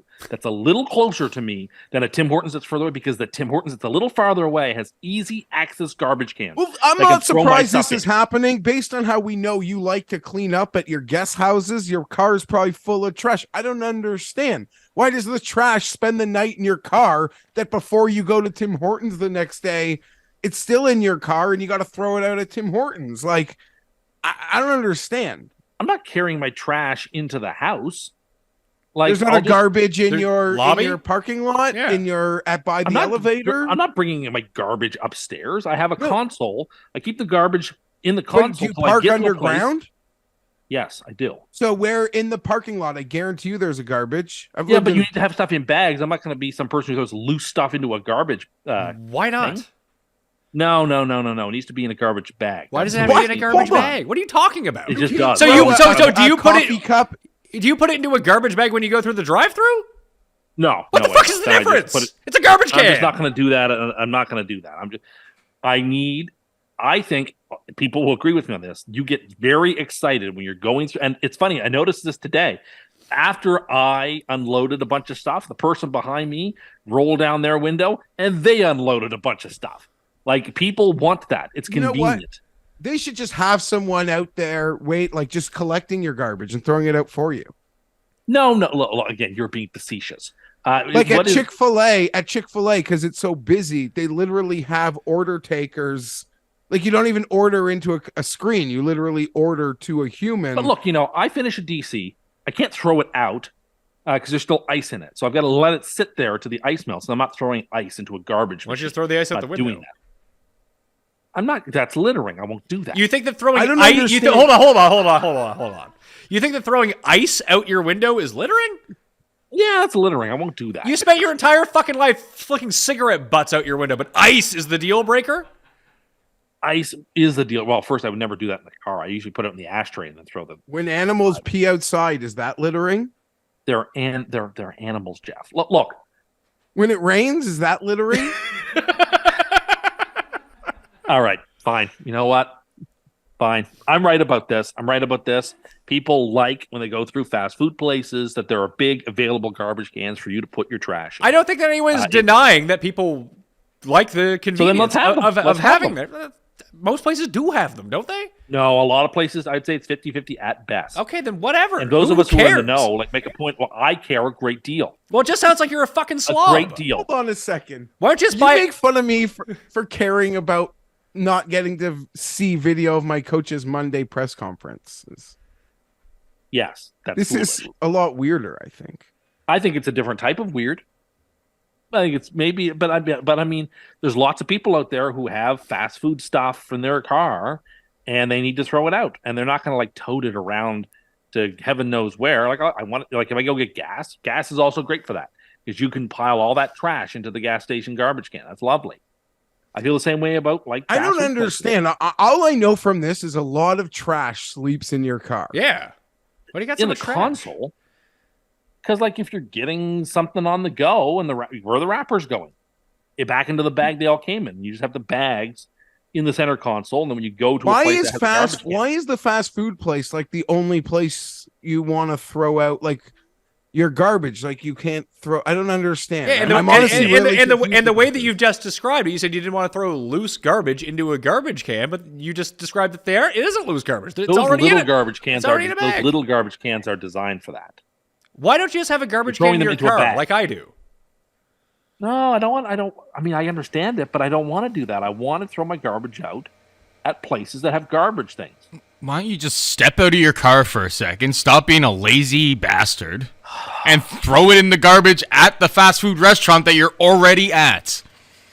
Well, no, I will go out of my way to drive to a place that I know has a garbage. Why don't you Why? just give it to the lady when she hands They you won't your take food? it. They won't take it. So you know this from experience, do you? Experience. Yeah. You asked the drive-through window person to take your I have in the garbage. past, like if I have an old Tim Hortons cup in the cup holder and I'm getting a new Tim Hortons, I said, "Do you have a garbage you could?" And I've been told flatly, "No, sir, we don't." And then do they that." spat in your food for even No. asking. I that. asked politely. Do you think that's why he has a? Do you think that's why he has a preference of like one McDonald's over another? Because so many of the places do recognize him and just spit in his food out of reaction when they see him coming, that they just taste different. I think Tim is. that happened last year, where the lady gracious. said, "See you tomorrow." When I was doing my Monopoly last year. I think Tim is a very like polite customer. Yes, I am. Yeah, but I don't burn my bridges because I need these places. Yeah, but you can be as polite as you want to waiters or fast food workers, servers in general. If you're still asking just ridiculous things, it doesn't make a difference if you're an asshole or you're polite about it. It's not impolite to say, "Do you have a garbage back there? Can you take this cup?" It's from their establishment. Yeah. Why would it be from their establishment? You just bought it. Well, no, it's probably Tim, when no, you're it on would an be an old airplane, before they come around to collect the garbage, do you stop the stewardess to take your garbage? Yes. I don't want it in front of me. But I don't think she does she? Yeah, they'll take it. I don't want it in front of me. I feel uncomfortable with it. But like, for example, you get a donut in the drive-thru. Let's just say you get a donut. You take the donut right out of the pack, and then you hand them the empty thing that they just gave you. They won't take it back. They won't throw it in their garbage. Yeah, that shouldn't fucking surprise you. So it goes in the console until the next time I go through, and there's an empty garbage can, and then I can deposit it in the trash. Or when you exit your car, you can just take it out and put it in the trash. Yeah, that's what I was going to say. Driving So around like with you're the trash driving- in your personal car. garbage. You're making it sound like you just drive from fast food place to fast food place, as opposed to all the other places you stop and can just take the garbage out of your car. Which I have done in the past too. Like if I'm going to the grocery store or something, but I got to carry it, and it's just this way. I'm in my You have car. to carry an empty cup or an empty sometimes water it's bottle, more than that. And this or way, like a receipt. you have to balance. Like I got my phone and my keys and everything else. Like this way, I'm in my car. I don't have to get up, and I can just roll down the window and throw things into the receptacle. What a novel idea. It's about, you guys are always about convenience at all costs. And here I am recommending convenience, and I'm being scoffed at. No, but this doesn't sound it's convenient though, because you have to go to a specific spot in order to throw out your garbage. Well, no, all of my point was that every one of these drive-throughs should have to have these. It's essentially as awkward as your like elevator attendant thing. Like There should be operators. You could That'd be great. Hey, I don't want to have to push the button. You can move to New Jersey, and they still have you have to have someone pump your gas for you, which You know how I feel about that too. which is I don't. ludicrous. I hate, Imagine being so hate inept you pumping my own gas. Imagine being so inept you can't pump your own gas. well, I obviously can. I just don't wish to. It's dirty. Gets my hands all filthy. I have to wash. My hands. Why is gas getting on your hands? Because it's on the handle, no doubt. People have touched it, and you don't know who's touched. Why would handles. gas be on the You gotta wash handle? Do you think they're just Because going it drips off the nozzle. Why Can is I it tell you a why is it dripping onto the handle? How are you trying to pump your gas? Maybe you It do always need the drips out of the attendant. nozzle every single time. Yeah, not onto the handle or onto you. If you're holding it up and down straight, it does. Why would you hold it like that? Because you hold it like that so you can put it back into the little receptacle. You let it drip out, the 2 drips, and then you put it back in. Do you No, not, I don't want to. You've been pumping gas I'm very for afraid of. You've been pumping gas for fucking very 20 afraid. years. This hasn't occurred to you? Yeah, you No, gotta give it a little shake, like Yeah. your penis, before you pull it out. I don't do that. I just pull it out when the time is over. What, your Put it- penis or the gas? I'm talking about the gasoline nozzle. You don't give Again, it a don't be filthy. Well, it's not filthy. It's the same concept. You give it a fucking shake to make sure there's no drip, and then you're good to go. I don't think that nozzles work that way in the same sense. I'm telling you it does. Jeff, are you saying this as well? Yes. Paul, you've owned a car. Do you get gas all over your hands because you're holding it like this? Never been. There's a lot of things. This entire segment is just like never been a concern for me whatsoever. Well, these are the things that are bothering me this week. Well, Can I? go before ahead. we wrap.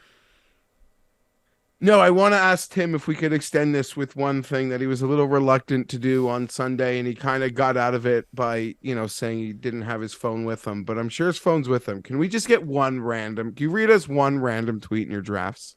All right, fine. Hold on. Because that tweet you drafted for the Packers beating the Eagles in a month is dead. I haven't deleted that either. What did that one say? It was just cash one, best bets, Packers, hashtag Eagles, hashtag winning. Hashtag winning.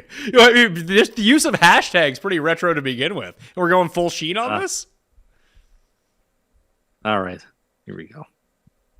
It's drafted for when we win the Super Bowl. No, don't even pick. Don't look For too what? close. Just Jeff, random. did you hear him? Did you hear what he No. said? This is drafted got for a when Jets. we win the Super Bowl. So let's hear it. My whole life, people have been doubting whether we could finally win the big game. I don't have any more words. Tears fill my eyes. Finally, my time. I can die in peace. Hashtag Jet Super Bowl. So you already know you'll be crying. Oh yes, if they win the Super Bowl or lose the Super Bowl, it'll be Wouldn't tears. that be so much better to craft like when you win the Super Bowl? No, I want to have time to get it just right. It'll be like the tweet that I'll pin for maybe the rest of my life when I pin it. So I want to get it just right. Well, that's going to be tough when the Jets win the Super Bowl this year, but you curse Twitter and it doesn't exist anymore. Yeah, well, too bad. It's going away, right, Jeff? It's going away tomorrow. No, you don't There. say that. There you go. There you go. You wanted one of my drafts. I got one for all the playoff rounds. I got one. I don't know, whatever. Well, I on want for Sunday you everything. said there were only 2 tweets in the drafts, and now Yeah, it that seems was like a lie. That's why. That was a lie because I told you that I had Because all Pat these tweets. wanted to pick, like, I had a to random- get no. The reason is because I hate taking that earphone out of my ear, getting up, moving, getting back into the seat, readjusting myself, getting the earpiece in. I'm terrible at that.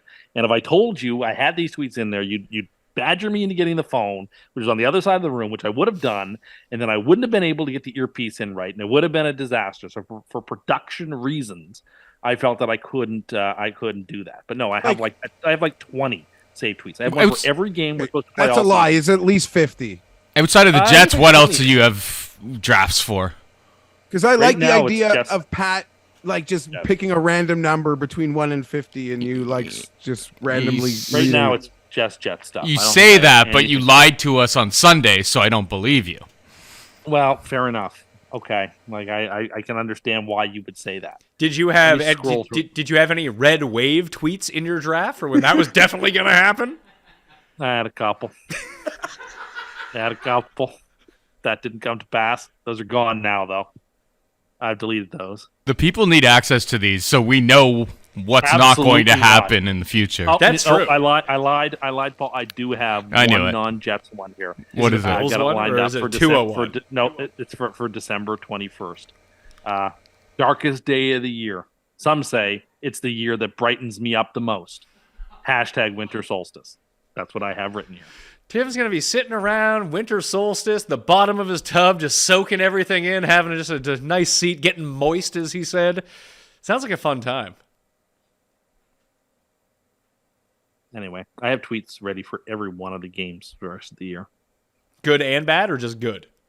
Oh, just good. I don't allow myself to go down those dark roads. No, of course you would never do that.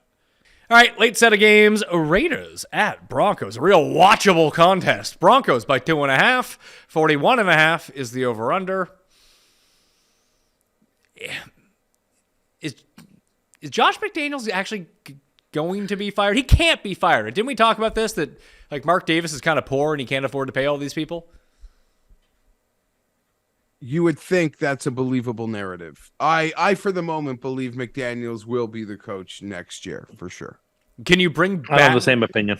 Can you bring back Gruden, Tim? Oh my goodness. I don't know what the Raiders are going to do. I mean, I think they have to make a change at quarterback after this season. I think that's almost a done deal at this point. But beyond that, like, they're into a bunch of big contracts and their coach is there for a while. And yeah, I don't know. Things are pretty grim. And yet things are even grimmer in Denver, where their $150 man is just god awful. And is he going to be playing in 3 years from now? I don't know. Hard to imagine it. Playing terribly. Played terribly again last week. Denver's a bad team. Their defense is decent. Their offense is Their defense is good. Their defense is, yeah. I'll even give them that. I saw Their defense if is they good. scored 18 points a game, they'd be like 7-1 or 8-1. So what an indictment that is of Russell Wilson. What an indictment that is of the Broncos offense. That's humiliating. That's how bad that is. Like that, you wonder a coach that needs to be fired is who's one and done. It's Nate Hackett. If they can't average 19 points a game, maybe it's him, not McDaniels, that we should be talking about being fired. These are two bad teams. Give me the Raiders because you're giving me points. I thought that too. I just think that Denver, at least you can point to one thing on their team that they actually do well. I think, Jeff, I don't think you can do that with Las Vegas right now.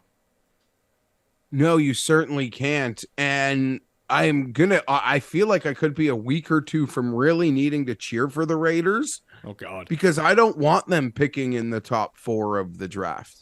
You don't want them getting a quarterback. Yeah, no, I don't. I want them to sort of be stuck somewhere. And yeah, so that's something I don't want. But in that aspect, if they do get a quarterback, yeah, their future would probably be much brighter than what's going on in Denver. That is irrelevant. I'm going to take the Raiders. I'm taking the points. Hopeless. 2-7. Pathetic. I don't know what they even have fight for.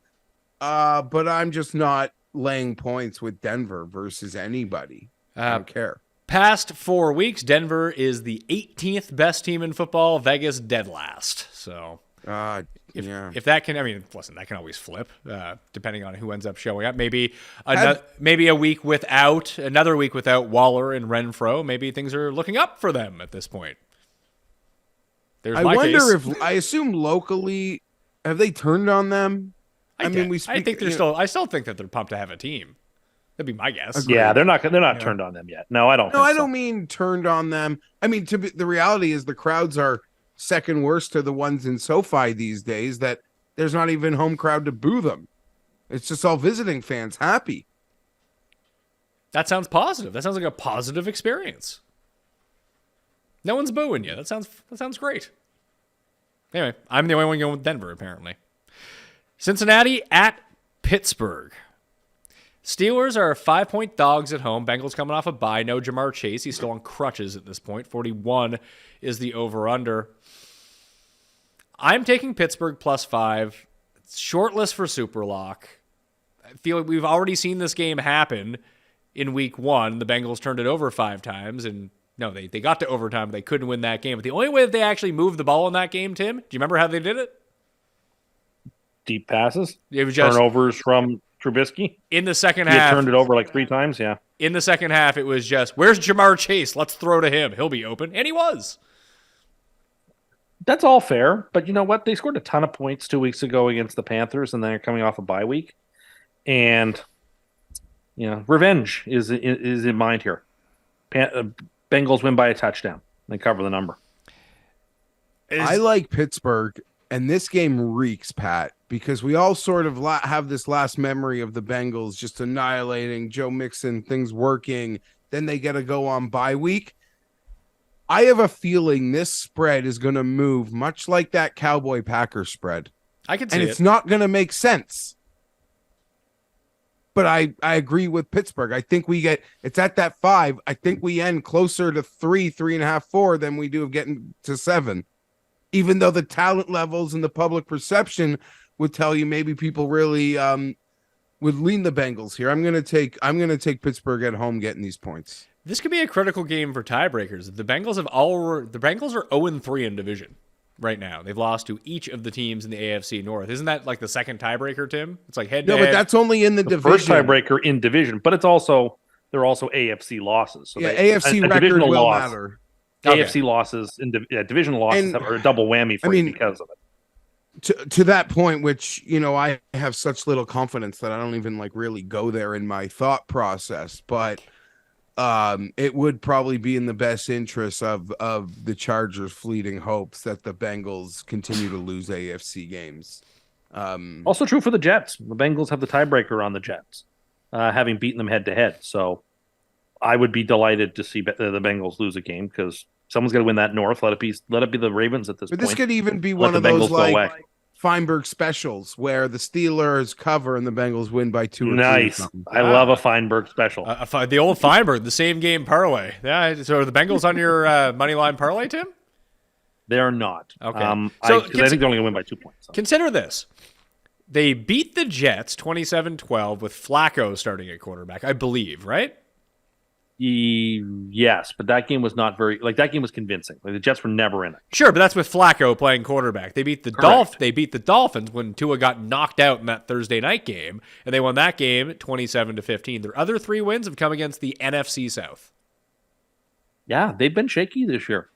There's no question about it. They've been able to fly below the radar as one of the most disappointing teams because so many other teams have been humiliating themselves on a weekly basis. But yeah, the Bengals are doing enough to sort of stay in the hunt. But yeah, they've been big time underachievers this season. But I don't know. I think they get things right this week with a W. I wish they don't. I'd like to see them lose, but I don't think it's going to happen. Listen, I can see them blowing up. The Steelers aren't good, but the Steelers defense looked real again the moment TJ Watt returned. Yeah, so back to the Steelers, because I think there is a perception that they're really shit, but in some ways, is it silly for me to take a game that was a month ago and say that really impresses me now based on what we've seen the last month? You thinking the Dolphins game? Yeah, you see what the Dolphins have done to everybody in the last month. Now, granted, Chicago and Detroit are horrible defenses, but Cleveland has got some real good playmakers, and it didn't matter one bit. So it's like that Pittsburgh defense without Watt being able to make Tua look human, pretty much the only ones this season. A health when he was playing, that holds weight now a month later, more weight in some respects. That's a good point. And they dropped 1 million picks in that game too. I do worry that they just can't score any points. That's an issue. Yes, that is an issue. Like this, even if they lose this game, they lose 17-14 or 14-12 or something stupid like that, and they cover the spread but don't end up winning the game. That's the Fienberg. That is the Fienberg. Anyway, so Pittsburgh for everyone besides Tim, who's taking Cincinnati. America's game of the week, Dallas at Minnesota. Minnesota now currently a 1-point underdog at home. This opened at 2.5 for Dallas? Now it's down to 1?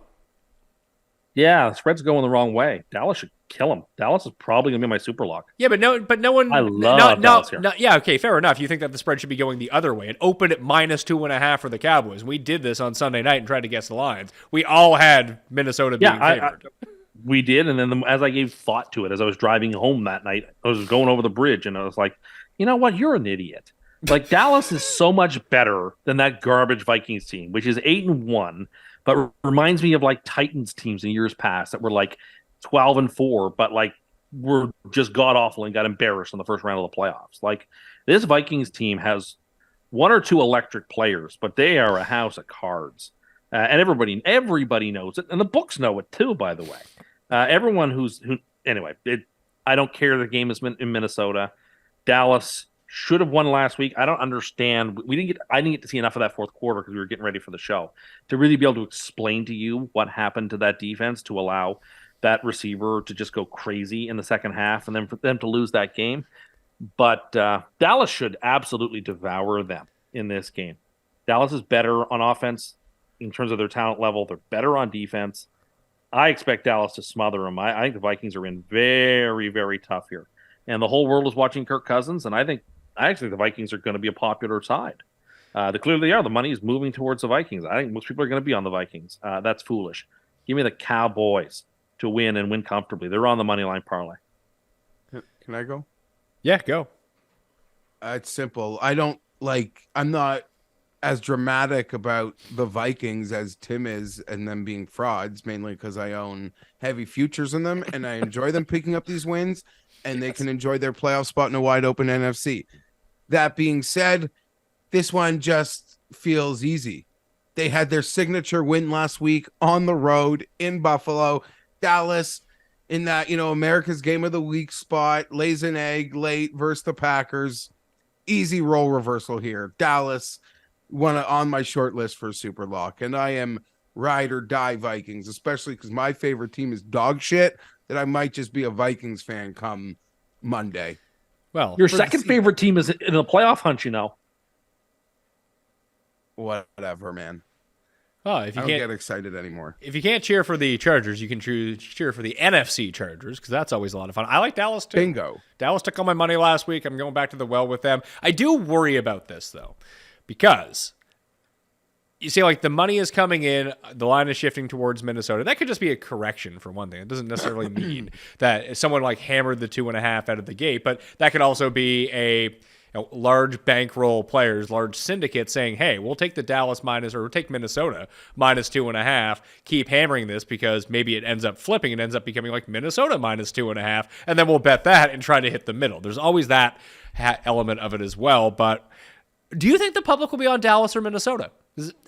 All of us just took Dallas. Everyone I've talked to is taking Dallas. Who's taking Minnesota here? I think the public will take Minnesota.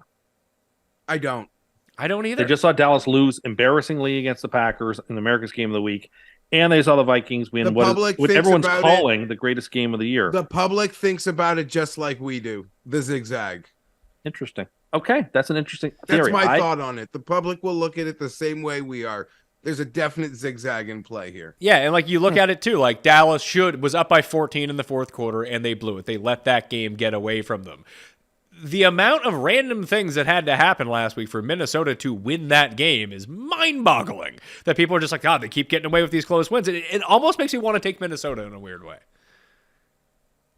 But yeah, that's burned you, though. That type of thinking is what's been hurting you. The type of thinking has been taking Dallas in this spot, has been hurting me. I just think the reason I'm taking Dallas is they are the better team. Yeah. I agree with that. As a Vikings future holder, I don't dispute that. Actually, I kind of worry about Dallas's defense a little bit because it was strong for the first 6 or so weeks of the season. It's been kind of like bad over the past month. Yeah, Chicago, and now Green Bay and Philly have lit them up. And Philly lit and them Philly. up. Yeah, but there were a lot of short fields. Both teams Rush playing poorly in that game. That's a little different. Both teams play Thursday too. They do. Both teams have a Thanksgiving game, which is very true. I don't know that this is a look ahead to the Giants for Dallas. Maybe it is. I don't think it is. Who does Minnesota get? They get Patriots? They are hosting the Patriots. in the late game. And honestly, remembering that Buffalo is in Detroit next week makes me think that the Cleveland cover might be more in play as the Bills just look to advance and move on. Wait till Cleveland wins and Detroit wins, and people are like, "Oh, Buffalo is only a 5.5 point favorite in Detroit," and people are loving the Lions, and they win 48-0 on Thanksgiving.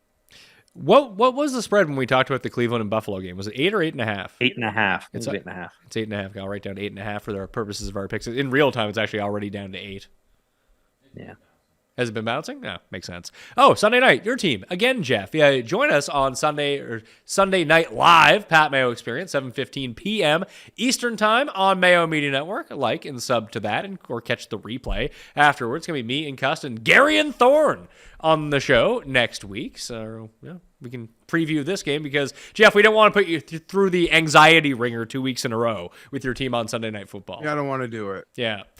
Chiefs. And I got to watch my Toronto Argonauts, Pat. Forgot about that. Do you consider yourself a part of that team too? No, I'm not. I don't even. You were more a part of that team than the Chargers, to be fair. I got a paycheck from that team. You're right. So Again, my you're favorite right. my favorite line from the whole pandemic era was when you claimed the Argonauts made more money without the season happening than if the season did happen.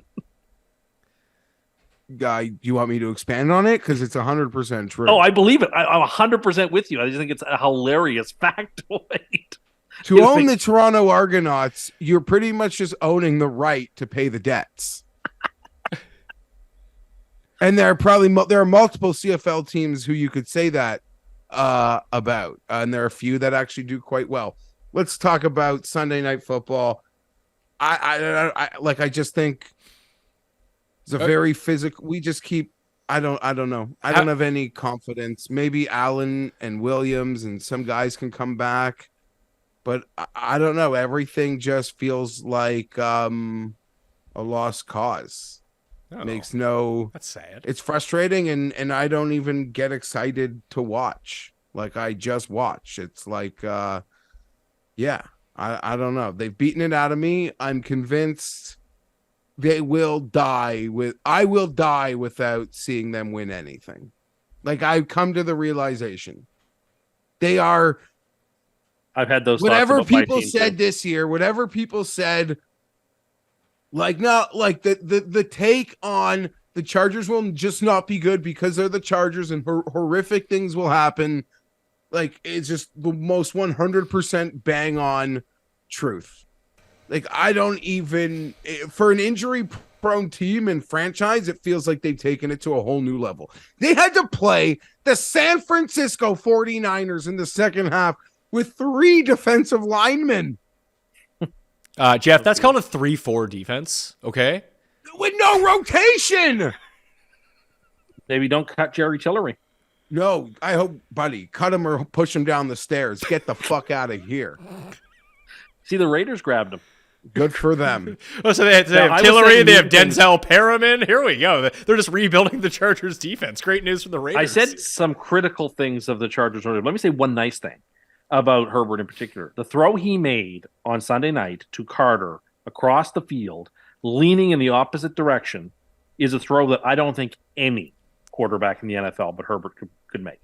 That was one of the most outstanding throws I have ever seen. And it won't be remembered because it wasn't a touchdown.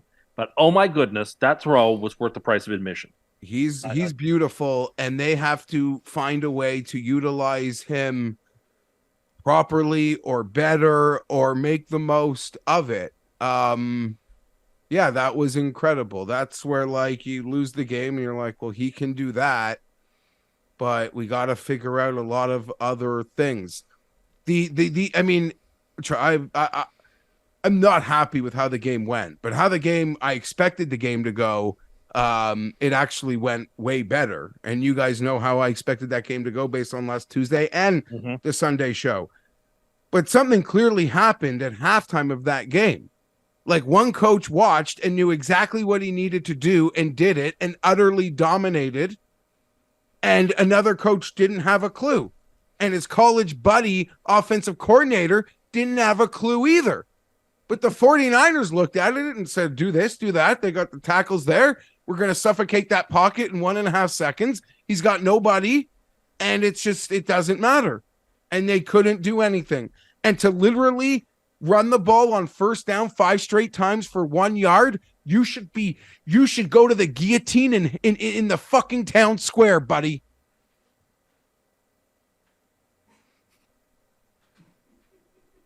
So I don't know, but the Chiefs, Mahomes, yeah, man, like it would take something Herculean. Not really. And I'd love for them to win. My folks are out in Arizona right now. I'd love to be happy to get on a plane next week, go visit my parents, go see the Chargers in Arizona. But I'm not. If they lose, I just don't have the courage. I don't have the heart. I don't have it. They have just. I am their whipping boy. But most people are used to it. Like your favorite team just utterly disappoints you. It's a common theme. A lot of people are familiar with it. I am no exception to that. Yeah. What's going to happen is we're going to suck and then we're going to be healthy. The final 3 games look amazing. People are going to save their jobs. We're going to do this fucking shit show all over again. So you're taking the Chiefs? No, Chargers plus whatever it is. What is it? 6.5. That's bullshit because it's going to go over 7 by kickoff. And then wait. Let me brighten your day because I'll put the Chiefs on my money line parlay. Oh, there we go. And I'll probably need them for the win. So take that for what it's worth.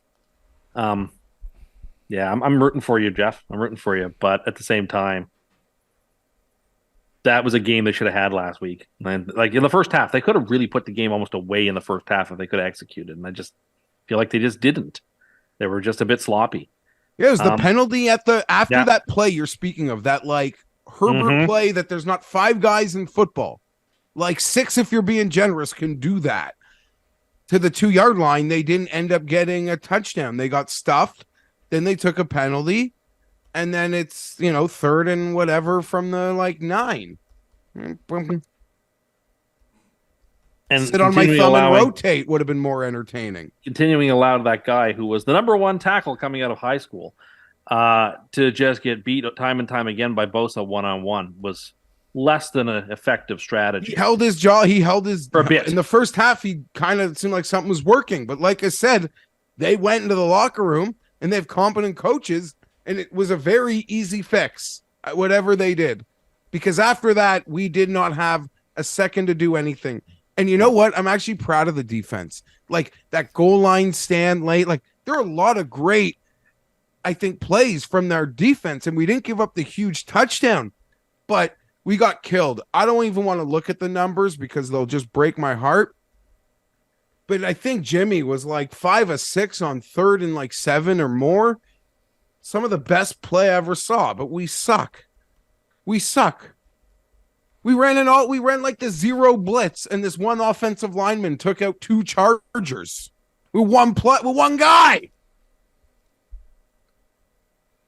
There's only one question. 49ers are good. People should be excited. Hopefully the first half was just a really talented team. A lot of players who hadn't played in a while off a bye, a little rusty, because that's a really, really good team who I think maybe should go on a run. And I don't know, 49er fans weren't even like, they won the game, but a lot of them reached out to me to be like, they weren't happy with what they saw. They thought they were going to win by 17 or something. They remind me a lot of things. They've been underwhelming too. There's only one question, Tim, that I need to ask you. I'm taking the Chargers, by the way, plus 6.5. What would the spread be if Tua was the Chargers quarterback? -1 for them at home? Stop it. You can add 3 points to that spread. You would add 3, but I thought Tua was better. I don't think Tua was better, but I also think there are cases to be made in Tua's favor. Even though I still am with Herbert. I think the case, I said this on Sunday, the case is getting closer and closer. It's getting closer and closer. To take anything away from Tua would be ridiculous. Yeah, we're not doing that. And you think our opinion, hold on. Space for and Tua. you even frame it like our opinions of the player coming into the season were equal. Like one guy trying to talk positively about the player, the other guy screaming like bye-bye into memes. Our opinions were not similar on this player coming into the year. They were not. That's right. You're right. The Chiefs might be out. Listen, I make my Dolphin jokes, but any time like a beaten down franchise gets their run, like if I'm not betting on them, or if, like outside of a bet or something, like I'm always rooting for that team in the same way like I liked rooting for the Bengals last year when they were doing what they did. Yeah, but this is my year. This is not their year. They can go away. This is my year. No, I would cheer for. I'll be My happy for year. you also. I'll be happy for you also. I'd probably be more happy for you. They're 'cause I do stealing like my thunder is what they're doing. This is my year. I have waited for a long time. Get out of the way. This is my time now. I love that they're spoiled. You know what? That's my favorite thing about this is that they're actually spoiling your attention. Oh, they are. They're stealing all of it. It's driving me, even though we crushed them when we played them. And Michael Carter waddled all over the field, and we crushed them. But they're getting all the ink. We get none, even though we're having a far more impressive season. People had us for dead. Far more impressive with 1 win, 2 wins. Far 3 more wins. impressive with fewer wins. We played fewer games. And they win on bye. And we And played this them isn't and a- crushed them. Crushed them. This isn't a knock on anybody, but to think anyone other than Patrick Mahomes is the MVP of this league would just be repeating what the NBA did by handing out tzedakah to players who weren't Michael Jordan for some years. Jeff's right about that too. Mahomes is the MVP. Like, But it's not even clearly. close. Like, No, but maybe it's not even close, but that, as we argued about when you were correct with Justin Herbert being rookie of the year, that I still think that, I mean, Herbert played great his rookie year, but if Burrow had just played adequate and not got hurt, there's a narrative to all these things. It doesn't really matter who's actually the MVP. It's you're right, who's but the best narrative is still Mahomes. They took away the best receiver in football this year, and that didn't stop them. Yeah, but it all depends on what Tua's numbers and what the Dolphins' record is. If people want to vote for Tua, they do. Media loves Tua. If they end up going like, Oh, this isn't even about. But if they go, but if Tua in particular goes 13-4, 12-5, and leads the league in passing, which he could at this point, I think he wins. Good. We'll see. You're right. That'll be an interesting narrative because he got his receiver. The other guy did it without it. But you're right. It's a lot of it is. It's a popularity contest. It's expectation based, which would clearly help to it. It'd be such a great story in so many ways. But I'm not even Jalen Hurts or whoever else, Gino. There are fun conversations.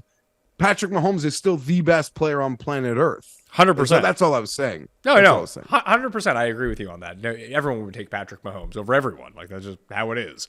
But yeah, it's a narrative-based award, and just we see. What do we think about the Chiefs, though? I'm the one. I mean, the Chiefs are going to probably be without Juju. They're probably going to be without Hardman. Have they played? I mean, they were very generous last week. They left that back door open for the Jags to come take it, and the Jags couldn't take it. I think the Chargers are going to play this game a lot like they played last Sunday night. I think the Chargers cover this number.